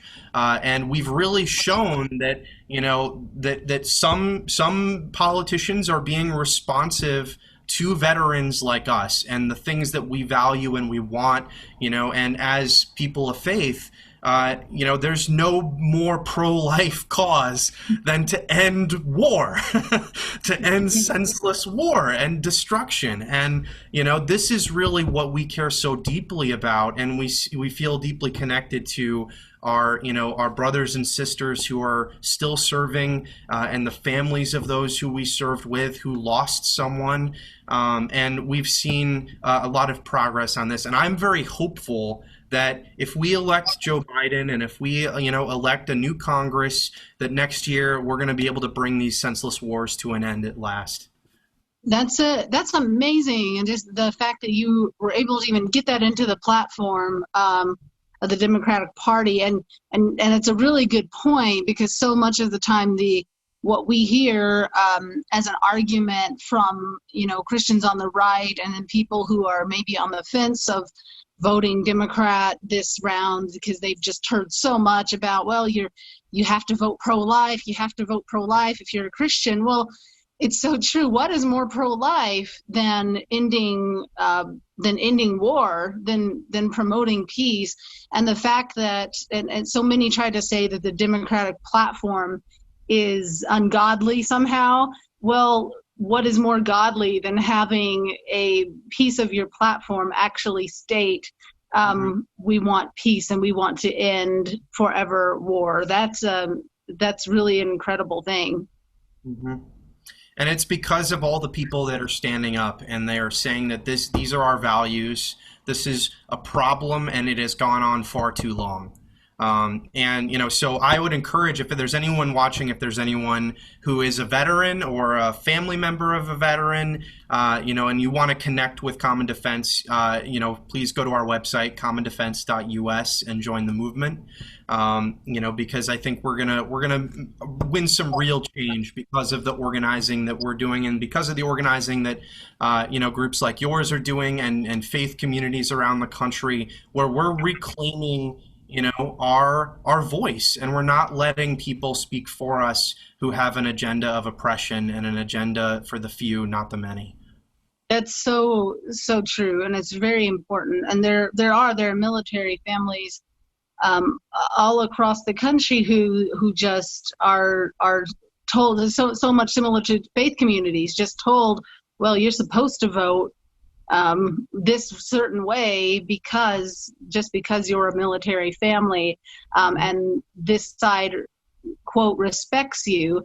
But it sounds like you're kind of telling people who are military families to take a step back and look at what does respect really mean for a military family, and as a military family, what does it mean? And I know that I don't know if you guys touch much on like benefits and healthcare and the VA and things like that for military families as well, but it seems to me that respect for our veterans and military families includes a lot more than just hugging a flag. Yeah, absolutely. We can't treat COVID-19 with flag pins. We can't house the unhoused with thank you for your service. These are the basic building blocks of a just society. There needs to be a system in place where everyone gets the health care that they need to live, that they get the jobs and the housing and the food that they need to live with dignity, and that they get the opportunity to be able to live with happiness and with joy. And, we need all of that. And particularly for people who are veterans or people who are military family members who have often sacrificed so much, this is something that we see is a big challenge. Many military family members, I grew up as a Navy brat. My father was career Navy. My mother, who is a saint, followed him around his military career, raising us kids. And it's hard for military family members. It's hard to have a career when you're moving every couple years. It's hard to maintain certifications or professional licenses. It's hard to be able to get your education when you're making so many sacrifices to support your service member, family member, whether that's, a man or a woman, or who, we're seeing a lot of progress in diversifying the military. But it's really challenging because there are some people out there who see our community and they see dollar signs. They see an opportunity to make profit off of us. They see an opportunity to privatize public goods, like the Department of Veterans Affairs, like military pensions, like military benefits. They see an opportunity to prey on student veterans who get out and are trying to use their GI Bill to go to college.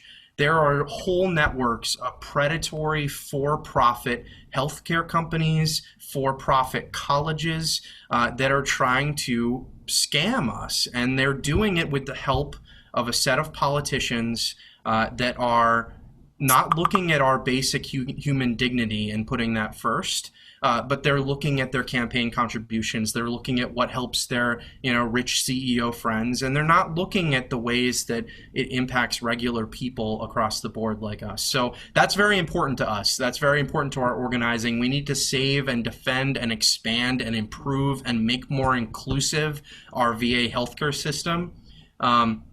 We need to improve healthcare, both making it, affordable, truly accessible, not just accessible in name only. Make it cover all the things that people need.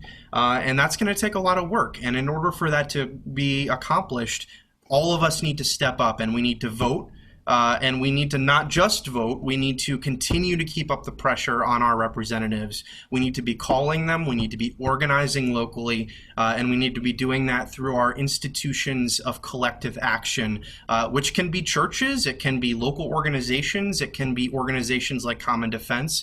But we win change and we win justice when we come together and we demand it. And I think people are ready to take it to the next level in demanding that change.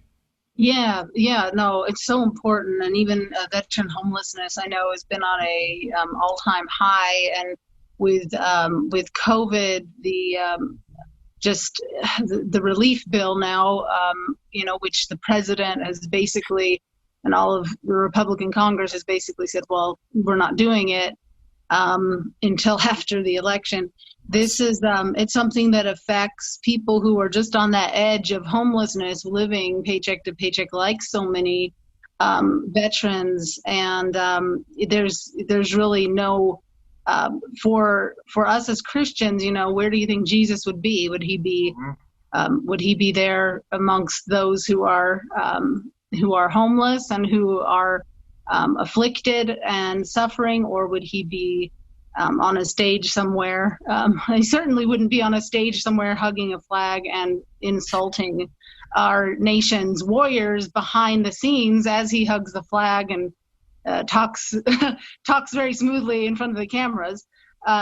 It's a real atrocity, the way that we've heard the president has spoken against our heroes.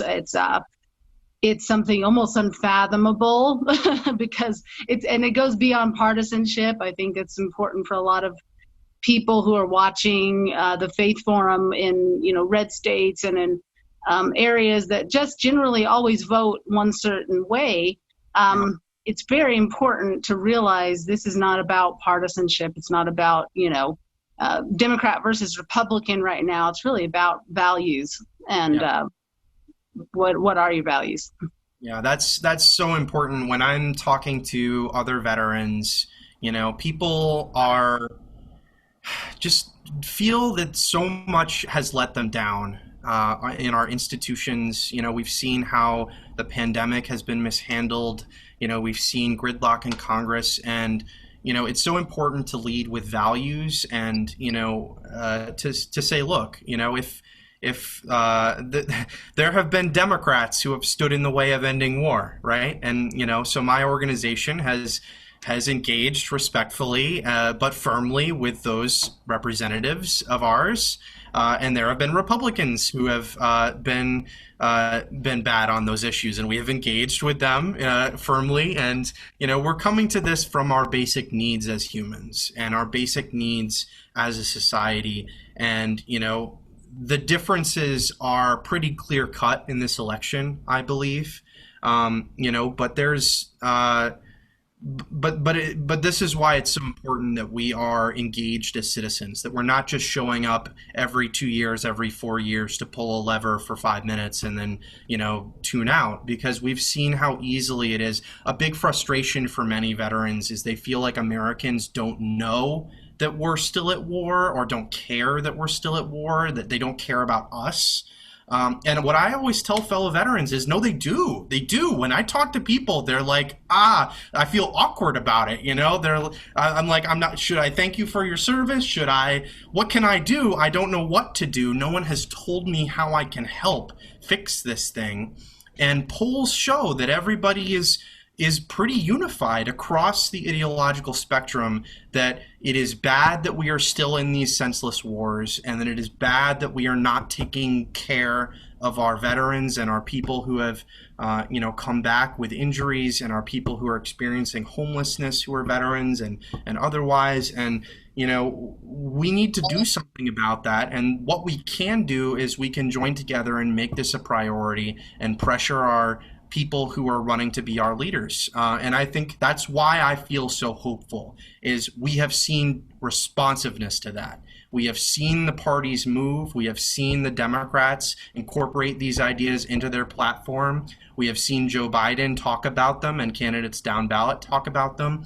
And so that's why Common Defense has been organizing in a lot of these states that are swing states, because those states have very high concentrations of our members, of veterans. You know, Arizona, North Carolina, Michigan, Wisconsin, Maine, you know, Colorado, all these states have lots of military bases, high veteran populations, and we see a lot of energy. We see a lot of enthusiasm and a lot of people who are getting out, some of them for the first time, to vote their values. And that comes from that shared experience, and that, you know, in the military, they teach you your core values. In the Marine Corps, it is honor, courage, and commitment are the Marine Corps core values. And so we're looking for leaders that are going to fulfill those, not ones who are going to, both disrespect us and, attack the basic things on which we rely while rigging our economy for themselves. So important. Alex, thank you so much for joining us today and coming with this perspective and representing your organization, Common Defense. Tell them where they can go one more time to find out more. You can go to commondefense.us to check us out. We have a training program for veterans. And we also, if you are a veteran yourself, you can go to commondefense.us/join to sign up as a volunteer. Thank you so much. So wonderful. Thank you. And thank you for your service as well. And just your service to your country in so many ways, including what you're doing now. It's such an important time. So hopefully after the election, we'll talk again. We'll have you back on as a guest on our podcast. Thank you. Thank you so much. All right. Have a good one.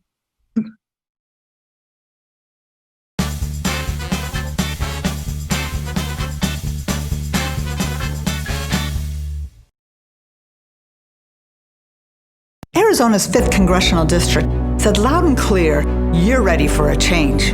You're ready for somebody to listen to you and to fight for you. I'm ready on day one to roll up my sleeves and get to work for you. Affordable quality health care, which includes pre-existing conditions and lowering drug prices. Affordable homes and a secure retirement. I'm going to make sure that infrastructure and good-paying jobs come to our community. Strengthening Social Security. We can't bring about change alone. Winning in a district like ours, where the political machine is fueled by dirty money, well, we're going to need all hands on deck. Our campaign takes zero contributions from corporate PACs. Instead, we put our faith in hardworking people, just like you, to help build change. My name is Joan Green, and I'm the Democratic candidate running for Congress in Congressional District 5. Join our campaign and invest today for a better tomorrow.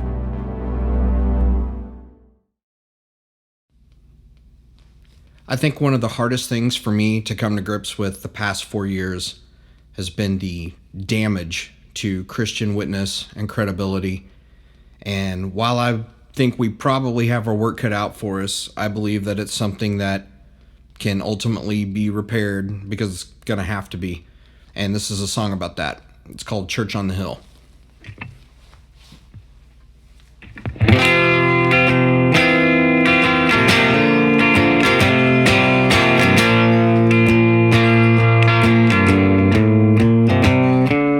Not long ago at the end of Old High Street, once at the church on the hill,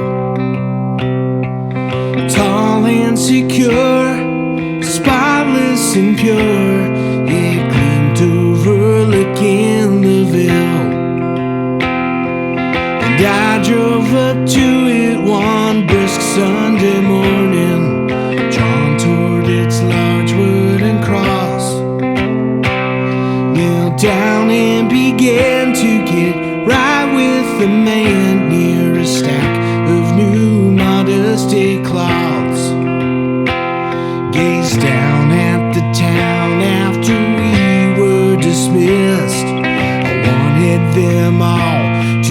experience this. I raised up my hands and surrendered and rejoiced. What was lost was now found.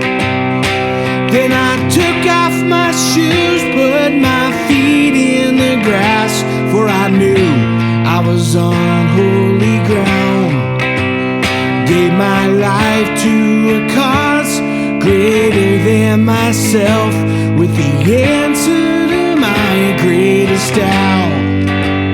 Is there hope for me still? The church on the hill says everything's gonna work out.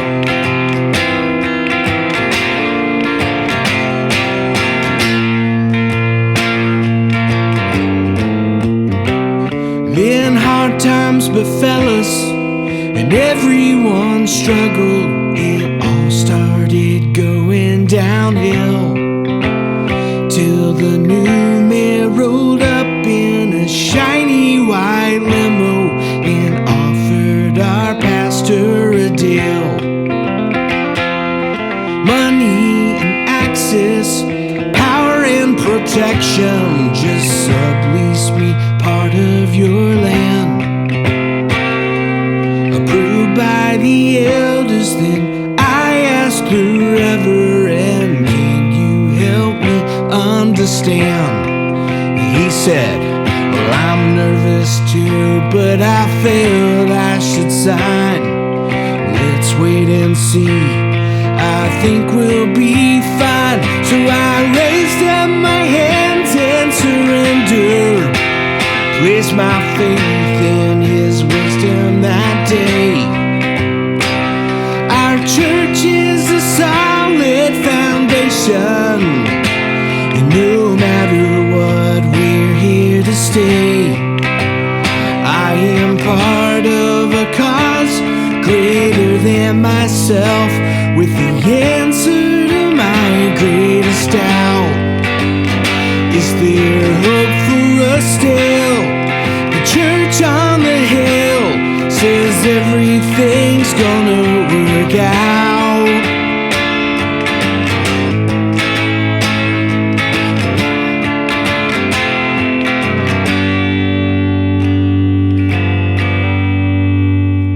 Well, it didn't take them long to start ripping up High Street. In came the machinery and crew, and they built a golf course, a resort, a couple tall towers, and blocked out the chapel from view. And our fellowship's influence started to dwindle as everyone emptied the pews. And the ones who still should were all proud to be known as the remnant, the chosen, the few. Well, everyone's soul's got a price, this I knew. I think we set ours a little too low, like we'd raised up our hands and surrendered, forgotten what we were about. Gave in to these streets of newcomers that once felt just like holy ground. Will you hold on as long as you can, then you sell when they offer you the right amount? Is there hope for us still? The church on the hill says everything's gonna work out. Is there hope for us still? The church on the hill.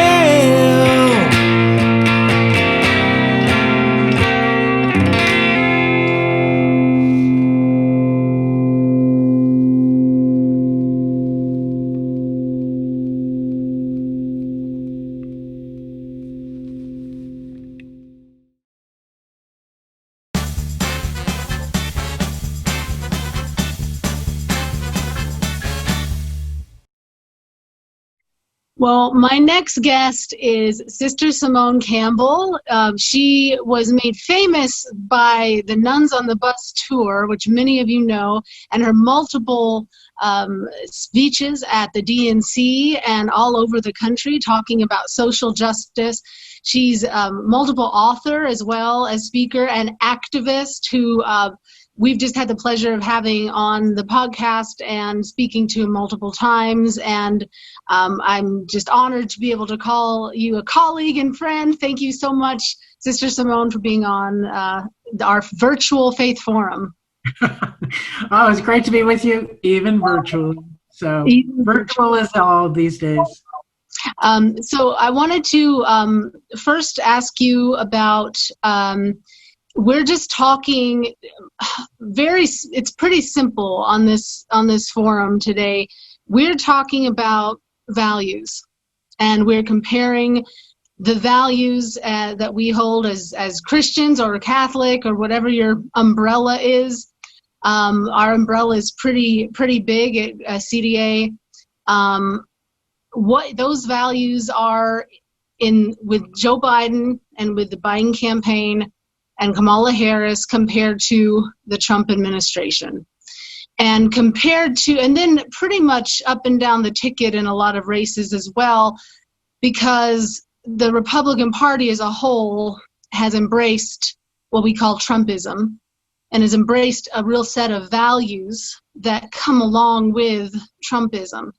And so this isn't a thing of partisanship today. It's a thing of discussing faith and discussing faith as faith leaders in how we contextualize those values and frame it for a lot of people who might be on the fence, who might be and Catholic and different Christian traditions, who are having a hard time understanding and framing their faith when it comes to Trumpism. So can you just speak a little bit about that and your thoughts today?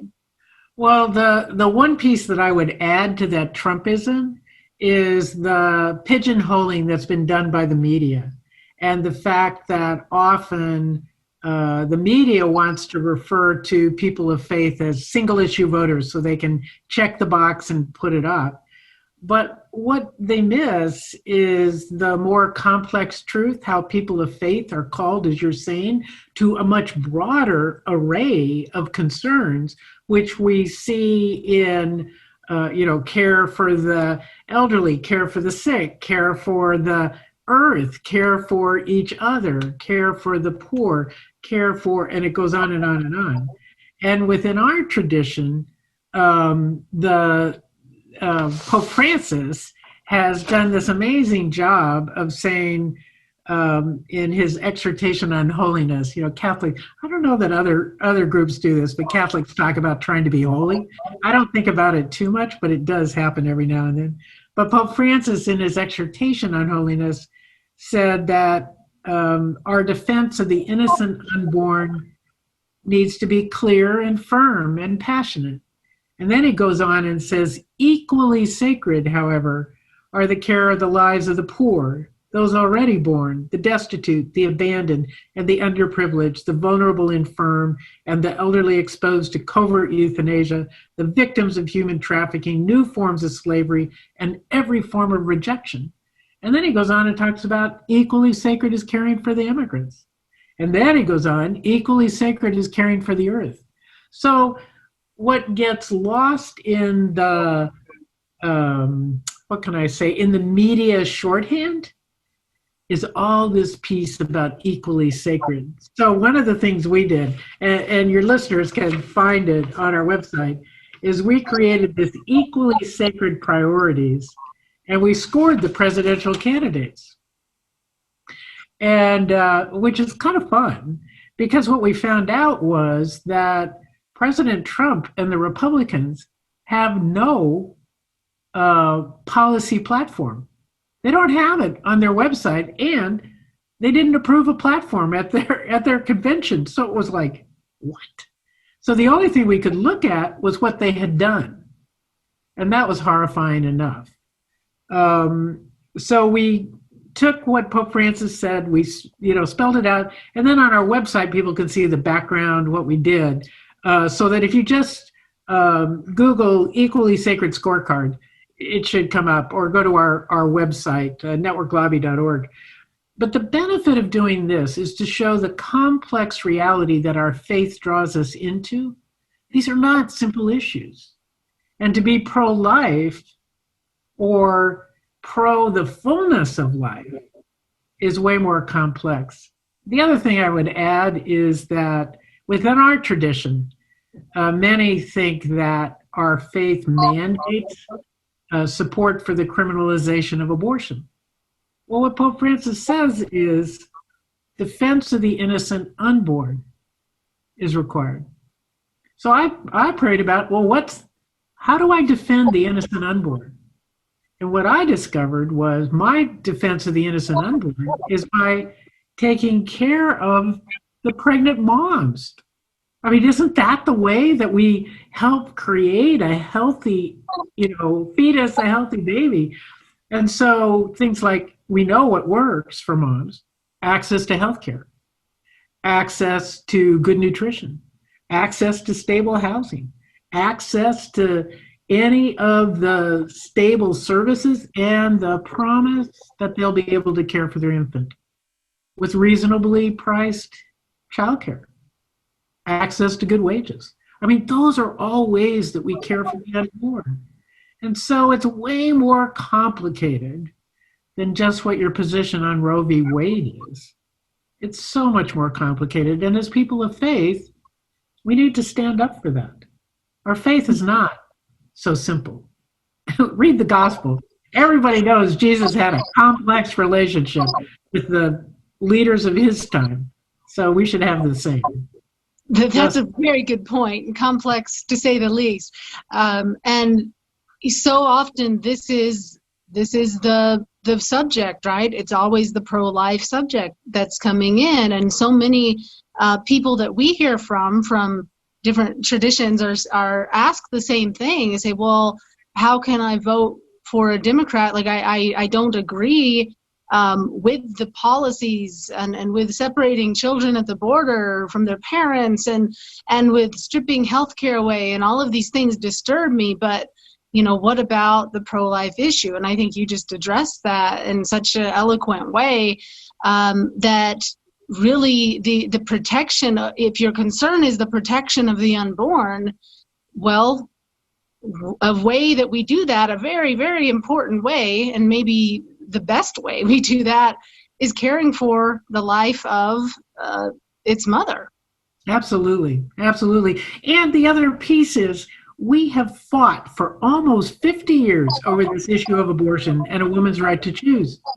And the fight over a woman's right to choose is, if a woman forms her conscience well, she'll make the right choice. So let's help people form conscience. Let's quit fighting about this.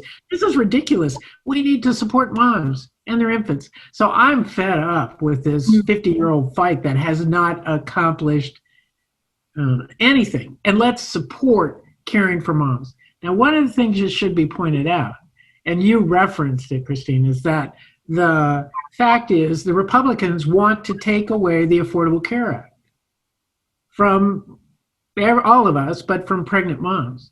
Before the Affordable Care Act, getting coverage for maternity care was a rider. You had to get extra coverage. You had to pay extra to be able to have your baby and be covered by health care.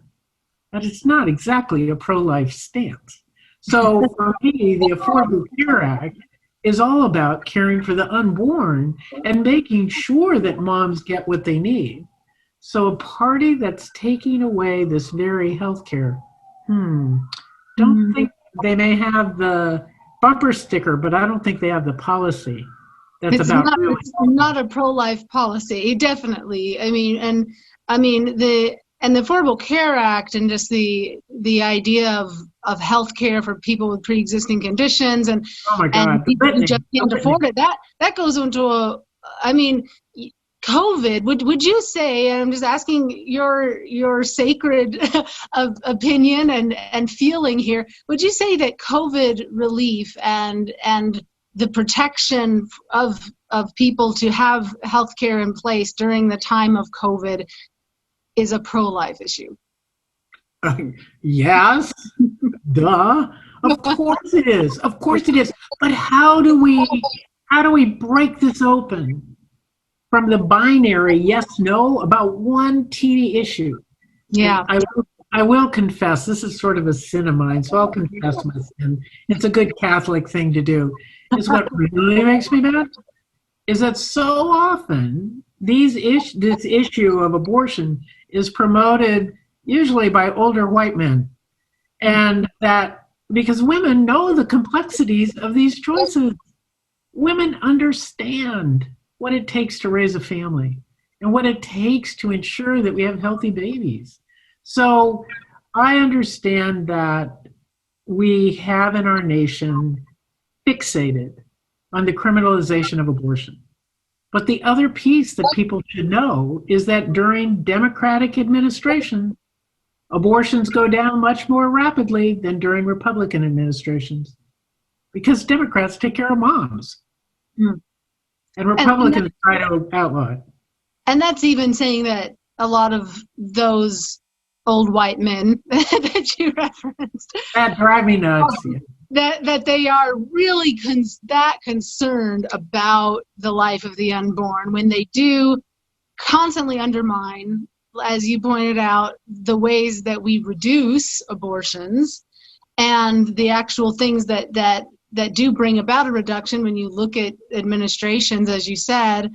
And the fact that they just continue, decade after decade to raise money off of this issue without really providing solutions. It just kind of makes you wonder if it's really not about the unborn. I do believe you may be onto something. Yes. Just makes you wonder. And just wrapping up the discussion on the ACA, just from my own personal story, before the ACA, I'm a self-employed girl, and I have been for a long time, and I also have asthma, lifelong chronic asthma. And before the ACA, it was really tricky getting medication, just simply getting the medication I needed to sustain a healthy lifestyle, to be able to work out, to be able to do things, to not be worried I'm going to have an asthma attack, just to maintain, to breathe, basically. It was a very, very difficult thing. And sometimes I pipe up and just say, hey, is my ability to breathe pro-life enough for you? Hello, can we talk my life? Yes. Because it's kind of a life issue, ability to breathe. But I'm one of so many with any kind of pre-existing conditions that are at risk. And so I'm glad you pointed that out. I'm glad we had this conversation because as voters look at going to the polls or writing in their early ballots, I think that it's something that has to be paramount in their minds of when they're voting. I think it has to be. It's a common good value that we have to, as people of faith, keep right in the forefront. I know that you have a new book coming out, and I really want you to talk about it and tell us what it's about. I read your last book, and I got so much out of it. I'm excited to read this one, but just tell us a little bit about it. Okay, so here it is. It's hot off the press. It's called Hunger for Hope. And the thing that makes me really happy, among the things that made me happy about it, is Sister Helen Prejean wrote the foreword in it. So Sister Helen is just this enthusiastic writer. So if nothing else, it's good for that.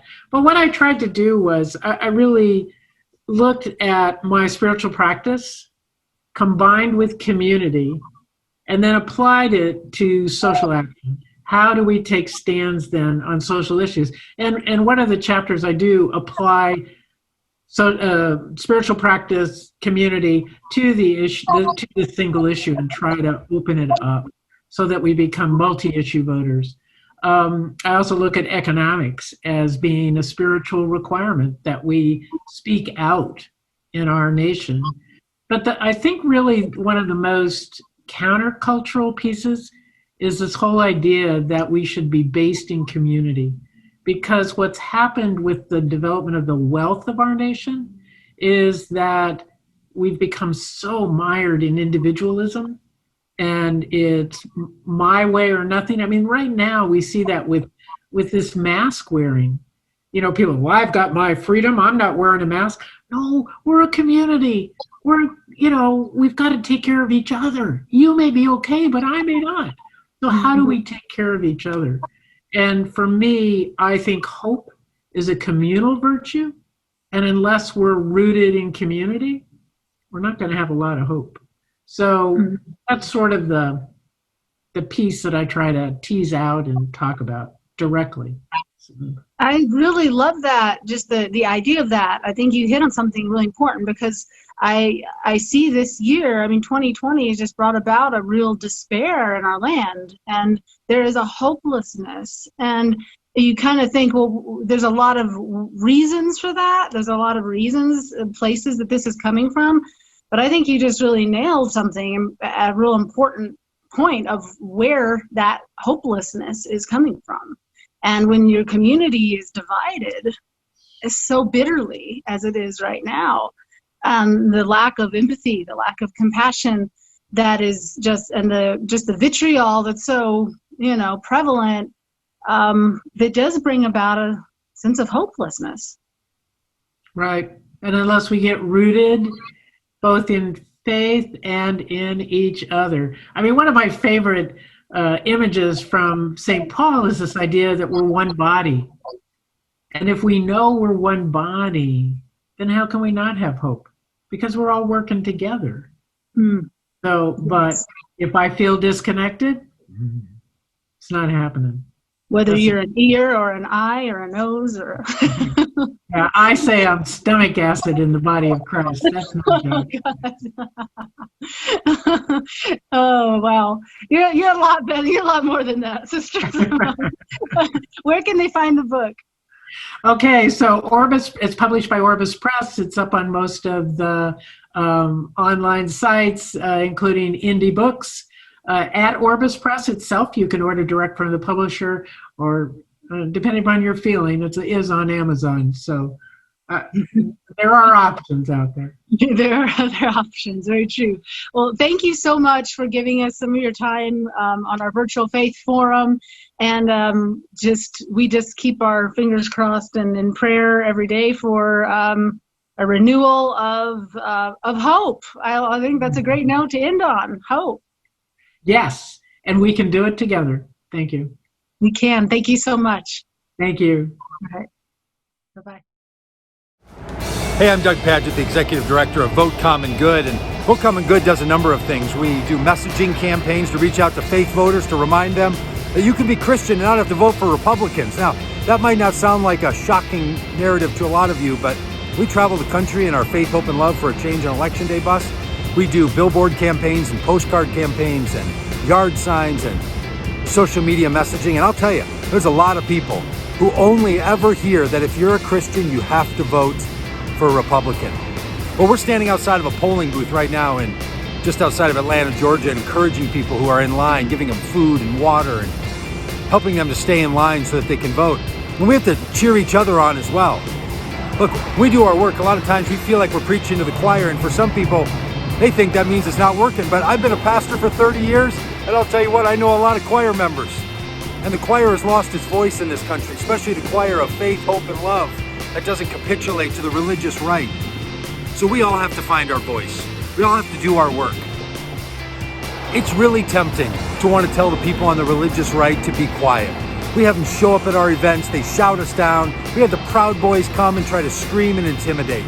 And it's easy to tell other people to just be quiet. We felt it out of Joe Biden on the debate stage. But look, it's not going to work to tell other people to be quiet. What is going to work is that we wake up, we speak up, and we stand up.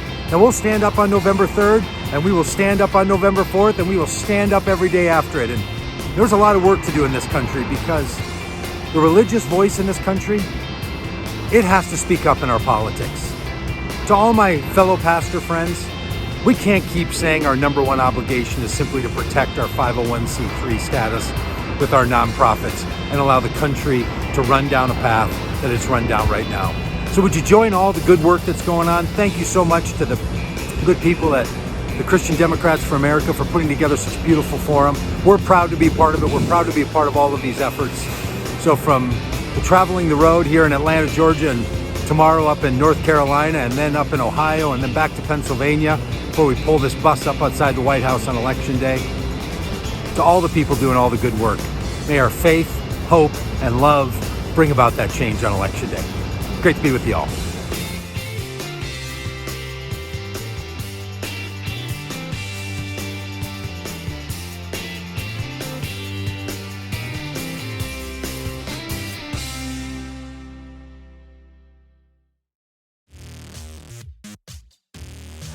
Hi there, everybody.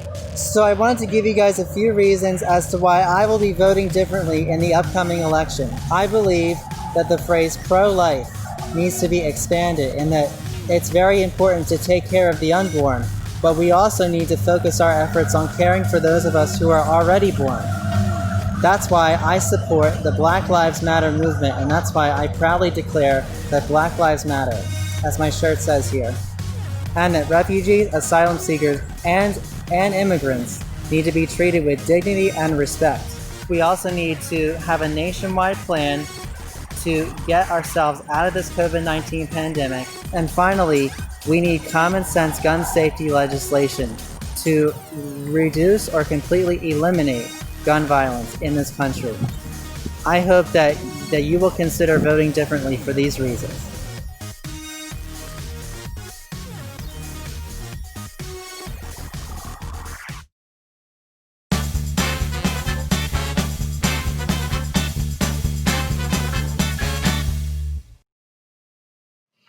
My name is Zaid Evans, and I serve as a resident seminarian at Foothills Christian Church in Phoenix. I'm currently finishing my first year at Claremont School of Theology, where my passion in liberation ministry has allowed me the opportunity to examine the historical truths surrounding systemic structures of power and oppression. For such a time as this, our vote in this election is crucial in lifting our collective voice and denouncing the 500 plus years of litany in the colonial mimicry of Europe. Our country is thriving in capitalist corruption and greed, especially during a global pandemic. This has created an even worse humanitarian epidemic, where the marginalized poor, people of color, the disabled, and the LGBTQ community continue to suffer disproportionately. When I think about the intense environment we're living in today, especially in the body politic that is sowing division and hate and pitting followers of Christ against one another, I can't help but think of 1 Corinthians, where Paul addresses the assembly in Corinth at the turn of the first century. You see, this was a time during Nero's reign when the body politic was deifying power and imprinting Caesar's mark on everything. So much tension and rivalry happened among the elites, they clung to their status symbols, thinking that these symbols somehow showed wisdom and power and strength. Sound familiar? Pretty soon, the lines became so blurry that it became unclear who was worshiping who, Caesar or God. They were so entangled in their ego and the material world that it poisoned the society of Corinth, and pretty soon they lost sight of caring for the least among them. They had forgotten the most crucial lesson of Jesus, to love one another. Paul's teaching about the importance of the church to remain unified as the body of Christ was no longer a priority. Paul invited the Corinthian assembly to remember that in every place who call on the name of our Lord Jesus Christ to remain the fellowship through agape. What does that mean for us today? Paul was calling for Christian unity with the most radical form of love imaginable.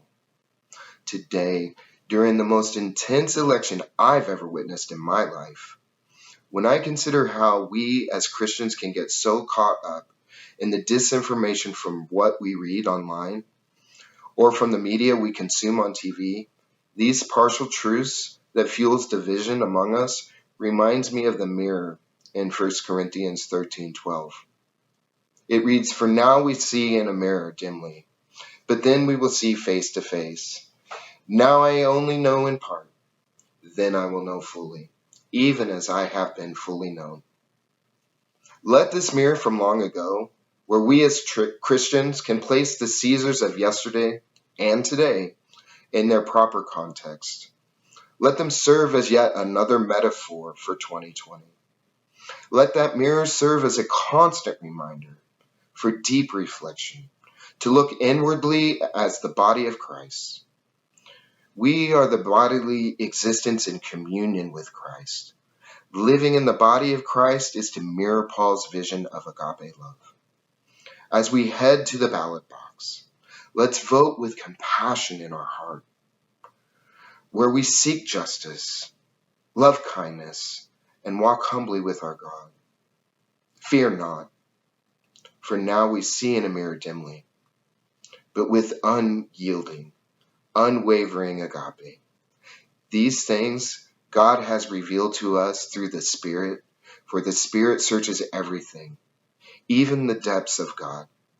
May we vote intentionally, lifting the least among us, being clothed with Christ and his self-giving, others-oriented love, for the partial to become complete.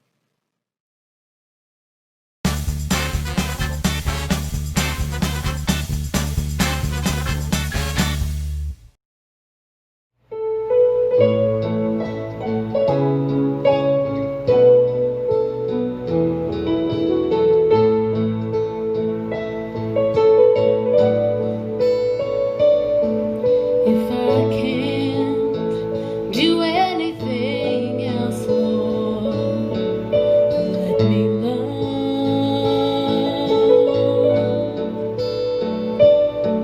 If there's nothing I can say or do, Lord, let me love.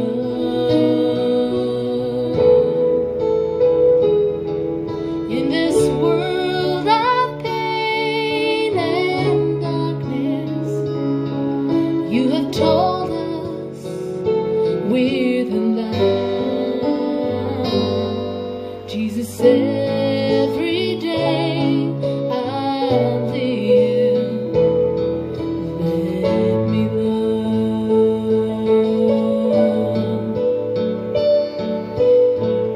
Even though we're mighty busy, we can love.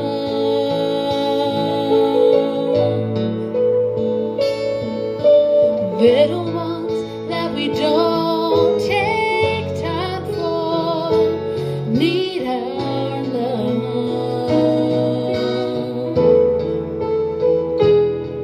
In those times I feel so helpless, let me remember you're right there. Jesus, every day I live, let me love.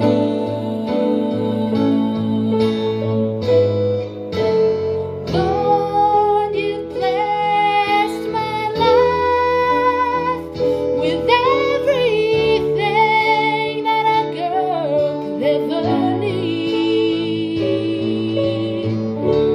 You've given me the very best.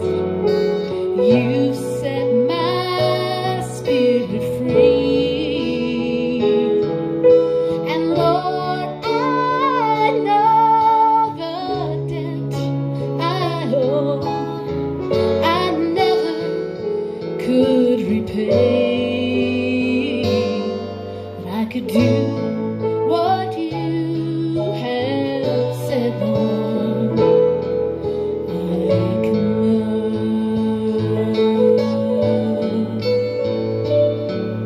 Even though we're mighty busy, we can love.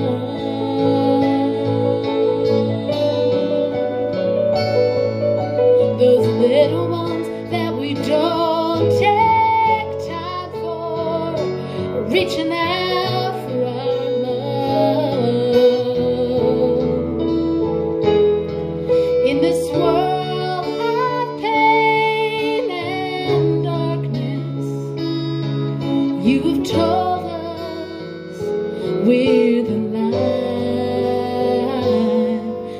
Jesus, every day I live, let me love.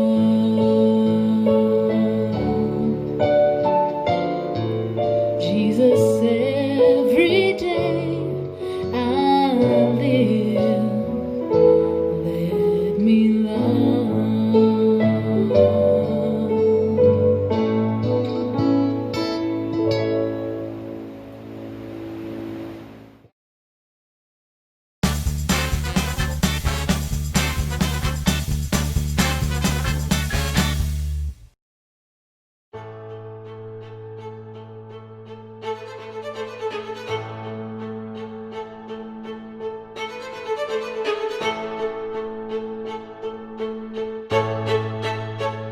I've served in the Marine Corps.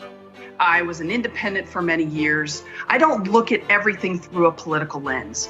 I look at things through the lens of being a wife and a mom and a United States Marine. My whole life has been about public service. And I think now more than ever, we need people to go into public service who are doing it for the right reasons, who are not going to be just representing special interests, the wealthiest 1%, and going in it for their own political power, and that is Mitch McConnell. I mean, when you think of everything that is wrong with Washington and everything that is wrong with our system, and so many people are tired. They are tired of a dysfunctional system that is not working. So many people in Kentucky are hurting, and they want change. He has tremendous support from special interest groups. They basically own him, and he's always been able to use very partisan attacks. He's always been able to raise a ton of money, and he has no problems going very, very low in his campaigns. But I do believe my fellow Kentuckians are ready for change. I mean, they are tired. That's why his approval rating is so low. We have a lot of problems in Kentucky. We have the highest cancer rates in the country, some of the highest rates of diabetes, some of the lowest wages in the country. With coronavirus, it's just devastating, not only for the country, but here in Kentucky, over 40% of Kentuckians have somehow in the last few months filed for unemployment here. We are being hit hard, and people are saying, hey, look around. Things are not getting any better. This man has been in office for 35 years. Think about that, 35 years. You know, nobody should be in office that long. And I just believe that people want change. And that's not a red or a blue thing to say. It's that a lot of people recognize that things are not getting done. We're not moving in the right direction. And we have to tackle things like healthcare, and we have to tackle things like good paying jobs, and we have to tackle things like racial equality. And these are all the things that I want to work on.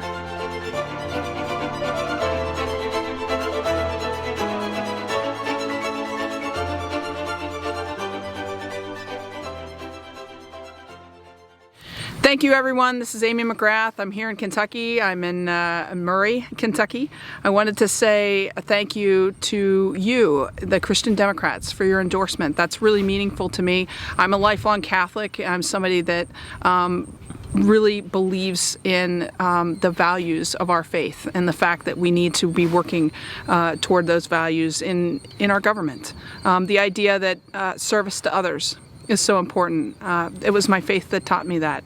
The idea that we would work for the common good for people and tackle things like social justice. And it was my faith that taught me those are things you have to continually work on.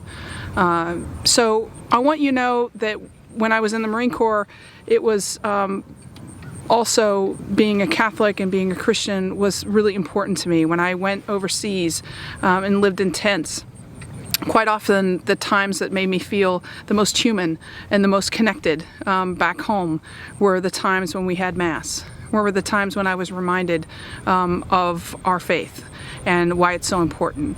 It's something that even today when I'm working on this campaign and my opponent lies and says all kinds of nasty things, I have to bring it back to, why I'm doing this. And why I'm doing it is for social justice. It is for things like better health care for people, because that is a human right. And we know this. We know it in our hearts. It is for things like making sure that we protect our environment. It is for making sure that we have economic justice, and we continue to work towards that and are talking about it actively, are talking about things like the dignity of work and fighting for those things. That's what my faith taught me you have to do. You can't just pray about it, you've got to live it. That's what I'm trying to do in this race, okay? And I appreciate your endorsement. I would ask anybody that is voting in Kentucky to please vote. You can vote early. Kentucky's never made it easier than this year. And then if you're outside Kentucky, thank you for your help. You can also help this in this fight. You can text bank, you can phone bank, you can be a part of this campaign in whatever way, shape, or form for the next couple weeks, because we need you. So I appreciate your endorsement. You know I'm going to continue to work hard for all the reasons and the causes that that you are standing up for, fighting for as well. Thank you.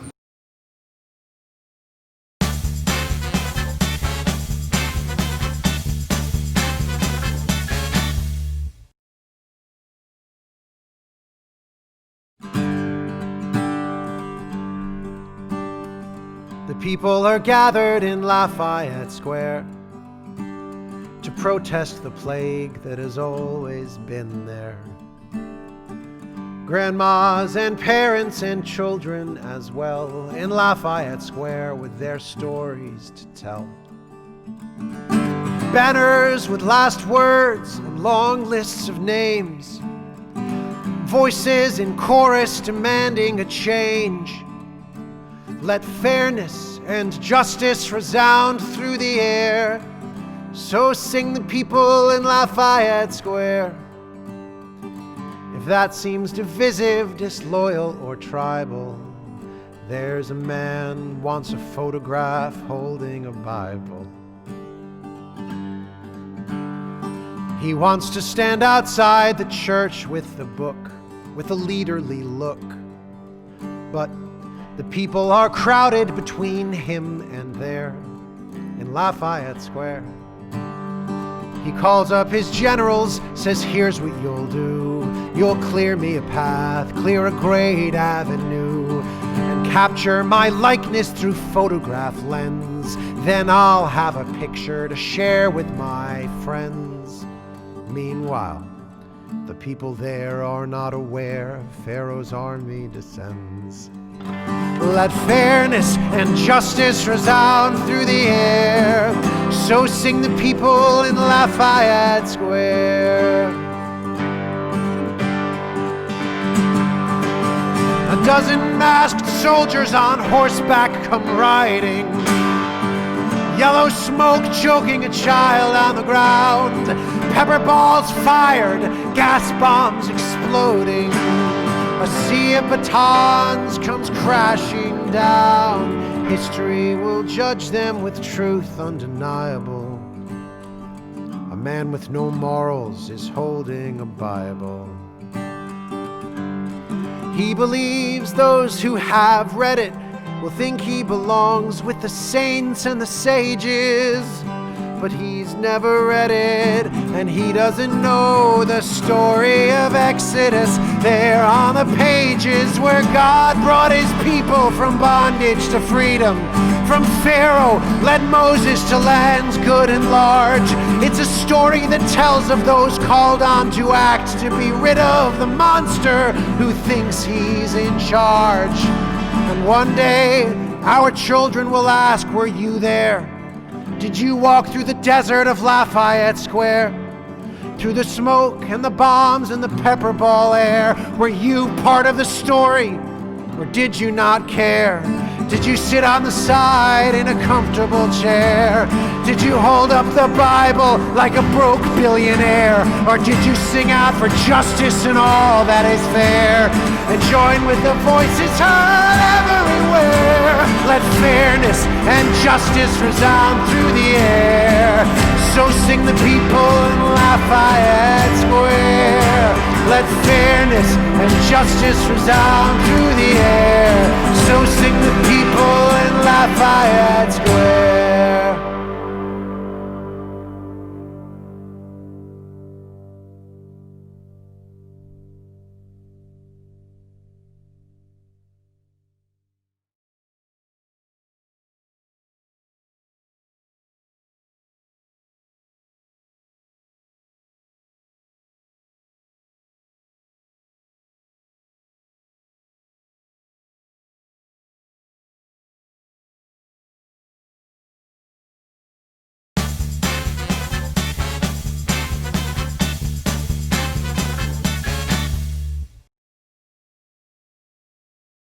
So my next guest really needs no introduction. Yvette Nicole Brown is an American actress, voice actress, writer, comedian, and host who you can see pretty much everywhere if you watch television. And her Twitter feed is the bomb and something you can't miss. If you haven't been over there, that's where the action's at. So you definitely need to get over there to her Twitter. Thank you so much, Yvette, for joining us on the Virtual Faith Forum. Appreciate it. Thank you. It's my pleasure. Thanks for having me. Yeah. Well, I have been loving your Twitter feed, and I wanted to talk to you about some of the stuff that's been going on and just the important election that's coming up and the extreme importance of this election and like the call to action of how much it means to vote. And you've been talking about that a lot on Twitter. So how important is it, this election, compared to what we've seen in the past? Well, I feel like in this election, we're in the fight of our lives. Anyone that has read Revelations, it kind of feels like a lot of that stuff is coming to pass. And I think it's time for us to stand up and show the love that we feel by how we vote. There's a lot of, lip service to who Christ is and how Christ moved through the world. And I know the Christ that I served cared about the poor. He cared about widows. He cared about the downtrodden. He fought for everyone to have what they needed to survive. And he also taught us that we're supposed to love each other. So the fact that I don't see a lot of that in the people of power right now makes me realize that it's important for us all to come together to vote to make things better. Yeah, no, absolutely. And really, we've seen a lot of, and I've seen some of your commentary on this too, just the hypocrisy around leaders talking about, especially in the Trump-Pence camp, talking so much about being pro-life and why Christian voters need to be voting for the Trump-Pence, ticket because it's pro-life. When Trump is embracing white supremacist groups openly on debates and has allowed COVID to ravage millions of American lives and the economy. So how do you respond to that when you're confronted with this kind of hypocrisy of those two pro-life camps? We are taught that the tree by the fruit it bears. So I don't pay so much attention to what someone says. I should be able to know you follow Christ by how you act, how you talk to people, how you treat people. So there's a lot of people claiming to follow Christ who don't bear any of his fruit.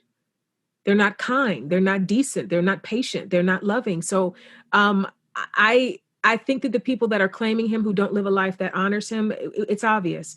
And if you are truly pro-life, it goes beyond just whether a woman has a baby. Are you pro feeding that baby?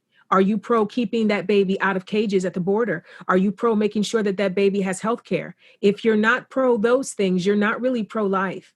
If you're not pro wear a mask, you're not pro-life. I don't care what you say. We wear the mask to protect other people. It's an act of love when we put that mask on. Love towards strangers, which is how Christ taught us. So if you are saying something that is anything but wear a mask, wash your hands, and social distance, you're not following Christ. You're just not. So, yeah, I mean, that's so true. It is. And we talked to Reverend Leah Daughtry earlier, and she was saying how that our expression of love comes out of our action. And if our action is to not protect others, how are you expressing where's the love? That's why I wore my love sweatshirt today, because this is who Christ is. And I love that even in the Bible, when they asked him, well, tell us what it is, break it down. He said, just love God, love yourself, and love your brother as you love yourself. Love is the answer. Love is the way through this. That's it. And he left the breadcrumbs. He never said that we are not, there is no condemnation in Christ. We are not to judge others. We're supposed to deal with the plank in our eye before we fiddle with the splinter in someone else's eye. So he also laid out how we're supposed to go through life as human beings. We are not equipped to judge others. We're not equipped to decide what is right and what is wrong. We are supposed to love, period. So you need to look at your actions and go, am I loving people? Are these choices that I'm making, are they loving? And the person I'm voting for, is this a loving choice? Not just for me, not just for my bank account, not just for my 401k. Is this a loving decision for everybody? Because Christ was about everybody being okay, not just his crew. He wasn't just like, I want my disciples to be okay. I want to be okay. He wanted everybody to be okay. So if you're aligning yourself with some sort of doctrine or way of living that does not provide space for everyone to rise and shine, may not be Christ. it may not be. Well, he said it very clearly. You will know they're my children by the love they show, and that's right. Caveat. It's just one pillar. It's very easy to follow. It's very easy to identify that fruit.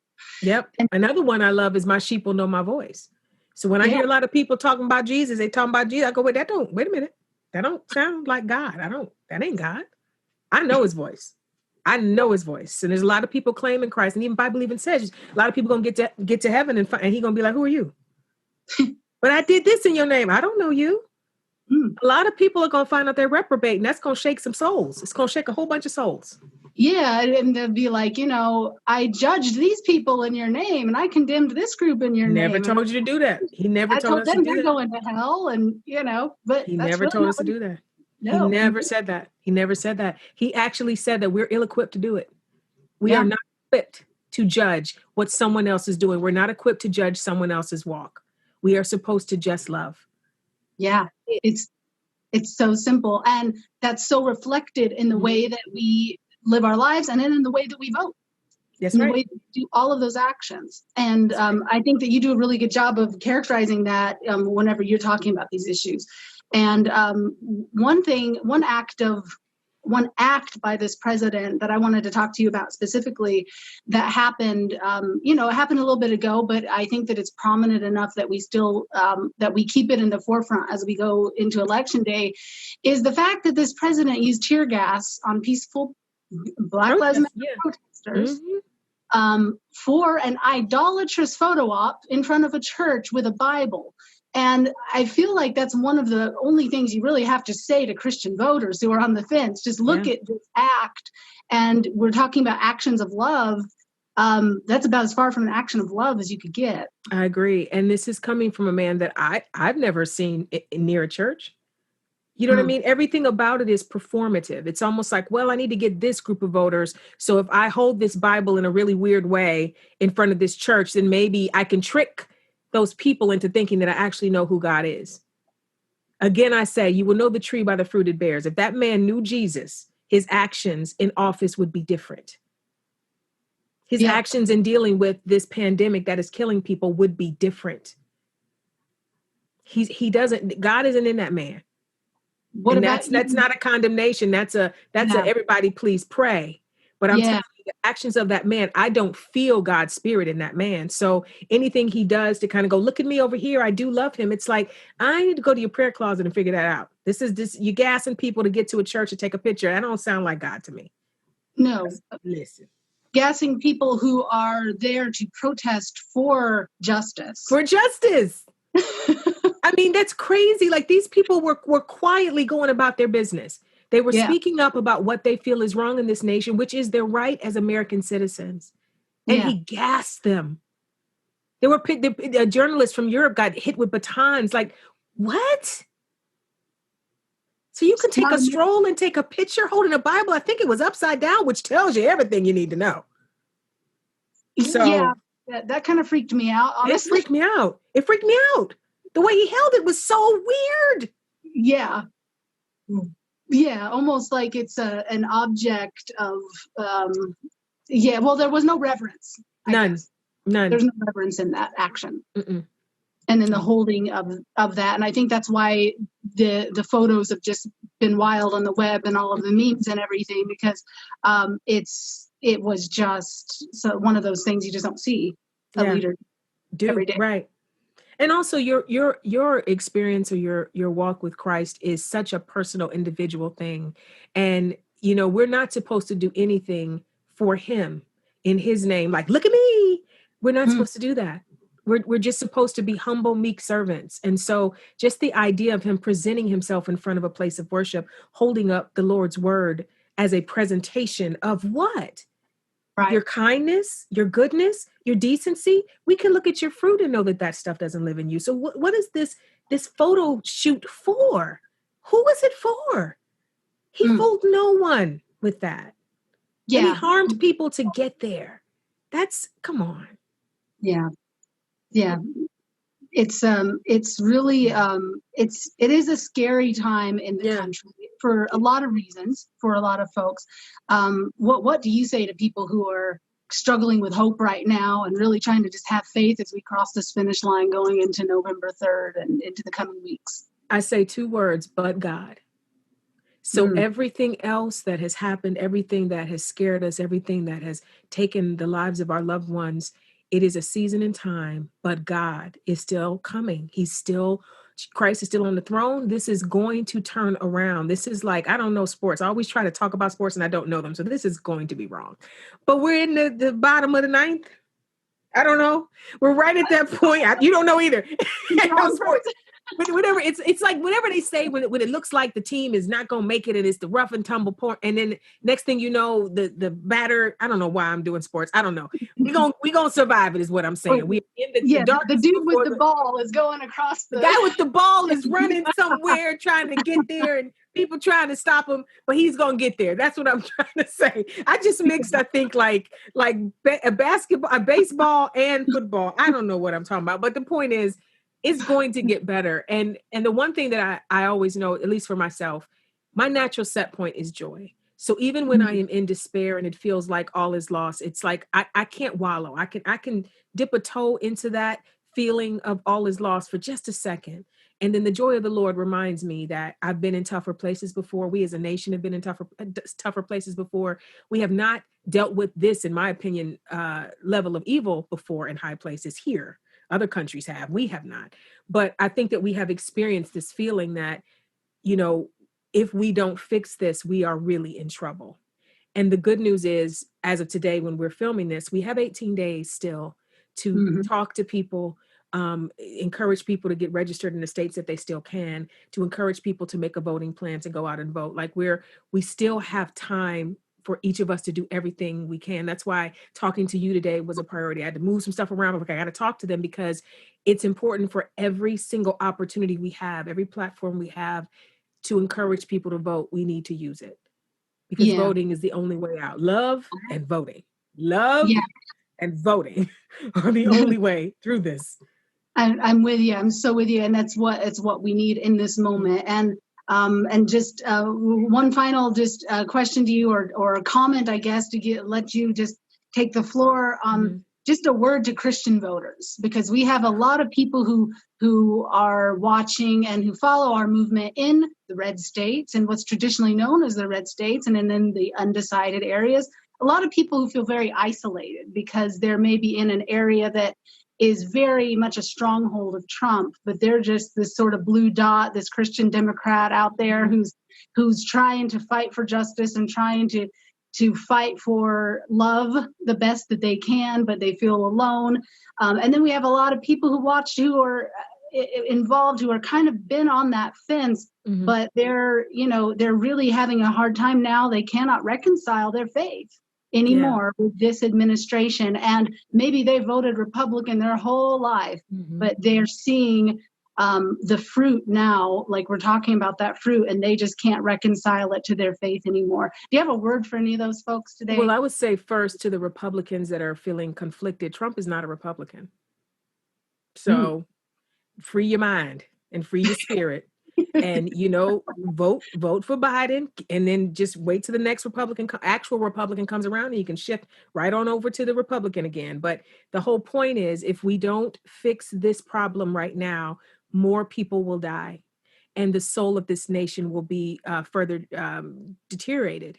We have the racial injustice part, I think, is as equal, scares me as much as COVID right now, because there's a ugly underbelly of hatred of our fellow man that is coming in. And I don't know how much of it is the bots that are being deployed and how much of it is what's really here, but it feels like people are back to not liking each other just on how much melanin they have in their skin, which I think is the dumbest reason to have a problem with someone, Well, evil. So we have to, evil. It's evil. Yeah. So we have to fight that fight at the same time we're fighting that we can't go outside and breathe clean air. So I'm saying right now for the Republican voters that may be watching, Joe Biden is a decent man. He's a good man. And if you follow Christ, you can tell that man is a good man. So I would say vote for the good man right now. You can go back and find another good man on the Republican side after. That's the first thing. The second thing is there's a thing in the Bible that says despise not small beginnings. So for that little blue dot Christian in the red area, you may feel tiny and you may feel small in your movement to get people to understand why this particular election is important, may feel like a tiny little thing, but even an oak tree starts as a little bitty seed. So you just plant your seed wherever you can. That seed might be a Biden-Harris sign on your front porch. That might be the thing that's your little seed you're planting. Even if 10 people on your block are like, boo, it might be one person that goes, oh, I think I could probably vote that way too because Mary likes him. You know what I'm saying? You don't know what your influence will be. So just be open to having conversations. If you're out and about trying to get your groceries, wearing your mask and your gloves and all that, don't be afraid to have a conversation with people about what matters right now. It really is a time where it's all hands on deck. I've seen people that have never dipped a toe in politics. They're finally like, well, I better talk about it now. If I'm ever going to talk about it, now is the time, because if we don't talk about it now, we will never have another free election in this country. If we don't fix this, if we don't get out this cancer, excuse me for using that harsh term, but this is a malignant tumor in our country. And every day it is growing and it is spreading, and its minions are going out and doing things in this cancer's name that are destroying our country. And we have to get the tumor out. We have to. And that's voting. That's the only thing we have. We have prayer and we have voting. Love is the prayer and voting. Love/prayer and voting. So please get into it. Get into it. Yeah, make your voice heard. Yeah, and it's just crazy the so much of the line that the Trump administration is trying to use is, oh, there's violence in the streets and there's violence. No, I'm so glad you touched on it just before we go, that evil that has risen up, and maybe like you said, it's always there. But this is to a level, that we're seeing. It's just open. It's just open, and the threat of white supremacy and these groups and the threat of the president embracing them is to anyone paying attention. That's the threat. And that's funny is he keeps trying to say this is Joe Biden's problem when Biden's not president. He's not president. This is on Donald Trump's watch. Yeah. What's happening right now is on his watch. And when you think about what happened with Governor Whitmer in Michigan, those 13 men were white men coming for a white woman. So if you think that white supremacy can't touch you because you're not black or brown or Asian, white supremacy is just hate. And they can direct it wherever they want to direct it. They direct it at anyone that is not about white supremacy. So if you are LGBT, people everybody of faith who are not the same Christianity you That's right. Anybody that is not about white supremacy is the enemy of white supremacists. So if you think you're going to escape it because you don't have a lot of melanin, you're mistaken. So we need to beat back this terrorism the same way we beat back every other act of terrorism in this country. Yeah, and that's exactly what it is. It's terrorism, and it's no different. It's no different. And so it's the greatest threat we have besides COVID. I absolutely agree with you. Yeah, 100%. Like this is really not, this is the time for everybody to, there will be a time where we will, those that have children or grandchildren, we will be asked, what did you do? What did you do when that horrible thing happened in America for those 4 years? Where did you stand? What line did you draw in the sand? Were you someone that fought against the evil? Or did you put your fingers in your ear and go la, la, la, la, la, because it didn't affect you? This is not the time to sit back and go, well, I hope they figure that out. No. We all have to figure this out. We all live in this nation. Climate change, the sun is hot everywhere. So if you think that you can sit out this election and with someone that doesn't believe it's getting hotter and you're going to survive it, or your kids or your grandchildren are going to survive it, what earth they going to? Oh, believe me, I'm in Phoenix, so record, over 140 days. It's been ridiculous. This is a real problem. Like with this guy has a hand in every single thing that could kill us. Yes. Come on, y'all, everybody look at Biden, know he's a good man. Biden is a good man. You got a choice between a good man and a horrible human being. I'm sorry, he really is not a nice man. He don't care about nobody but himself. So not come a on. hard decision. It's not. Choose the nice, decent man that wants to make the nation better. This is not hard. And that is the pro-life decision as well. They like Come on. Yeah, Come good. on. Well, Yeah.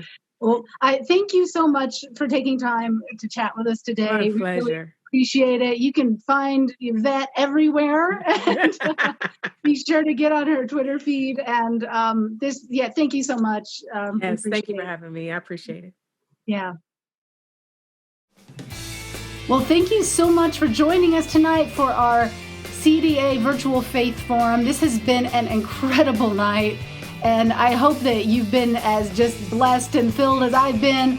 And it's just been awesome. We're going to keep doing events like this because it's so important that we come together as a group and make our voice heard and raise up. And it's for our country, it's for the church, it's for the millions of people across the country that need this kind of representation. So thank you so much. Go and join the movement at christiandims.org. Retweet, follow, share all of this, and let's just come together and let's make this happen. Go out and vote. Do not forget to vote. Take some people with you. And we're going to change our country together. And we're just going to keep this change rolling. This is just the beginning. We're going to keep doing events like this. We're going to keep doing more things. So keep informed, sign up, get on our newsletter, and let's keep this momentum rolling. Let's keep it going, guys. We have a lot of work still to do. And no matter who wins the election, there's still a lot of work to do. So let's keep on. All right, thank you so much, and God bless you tonight.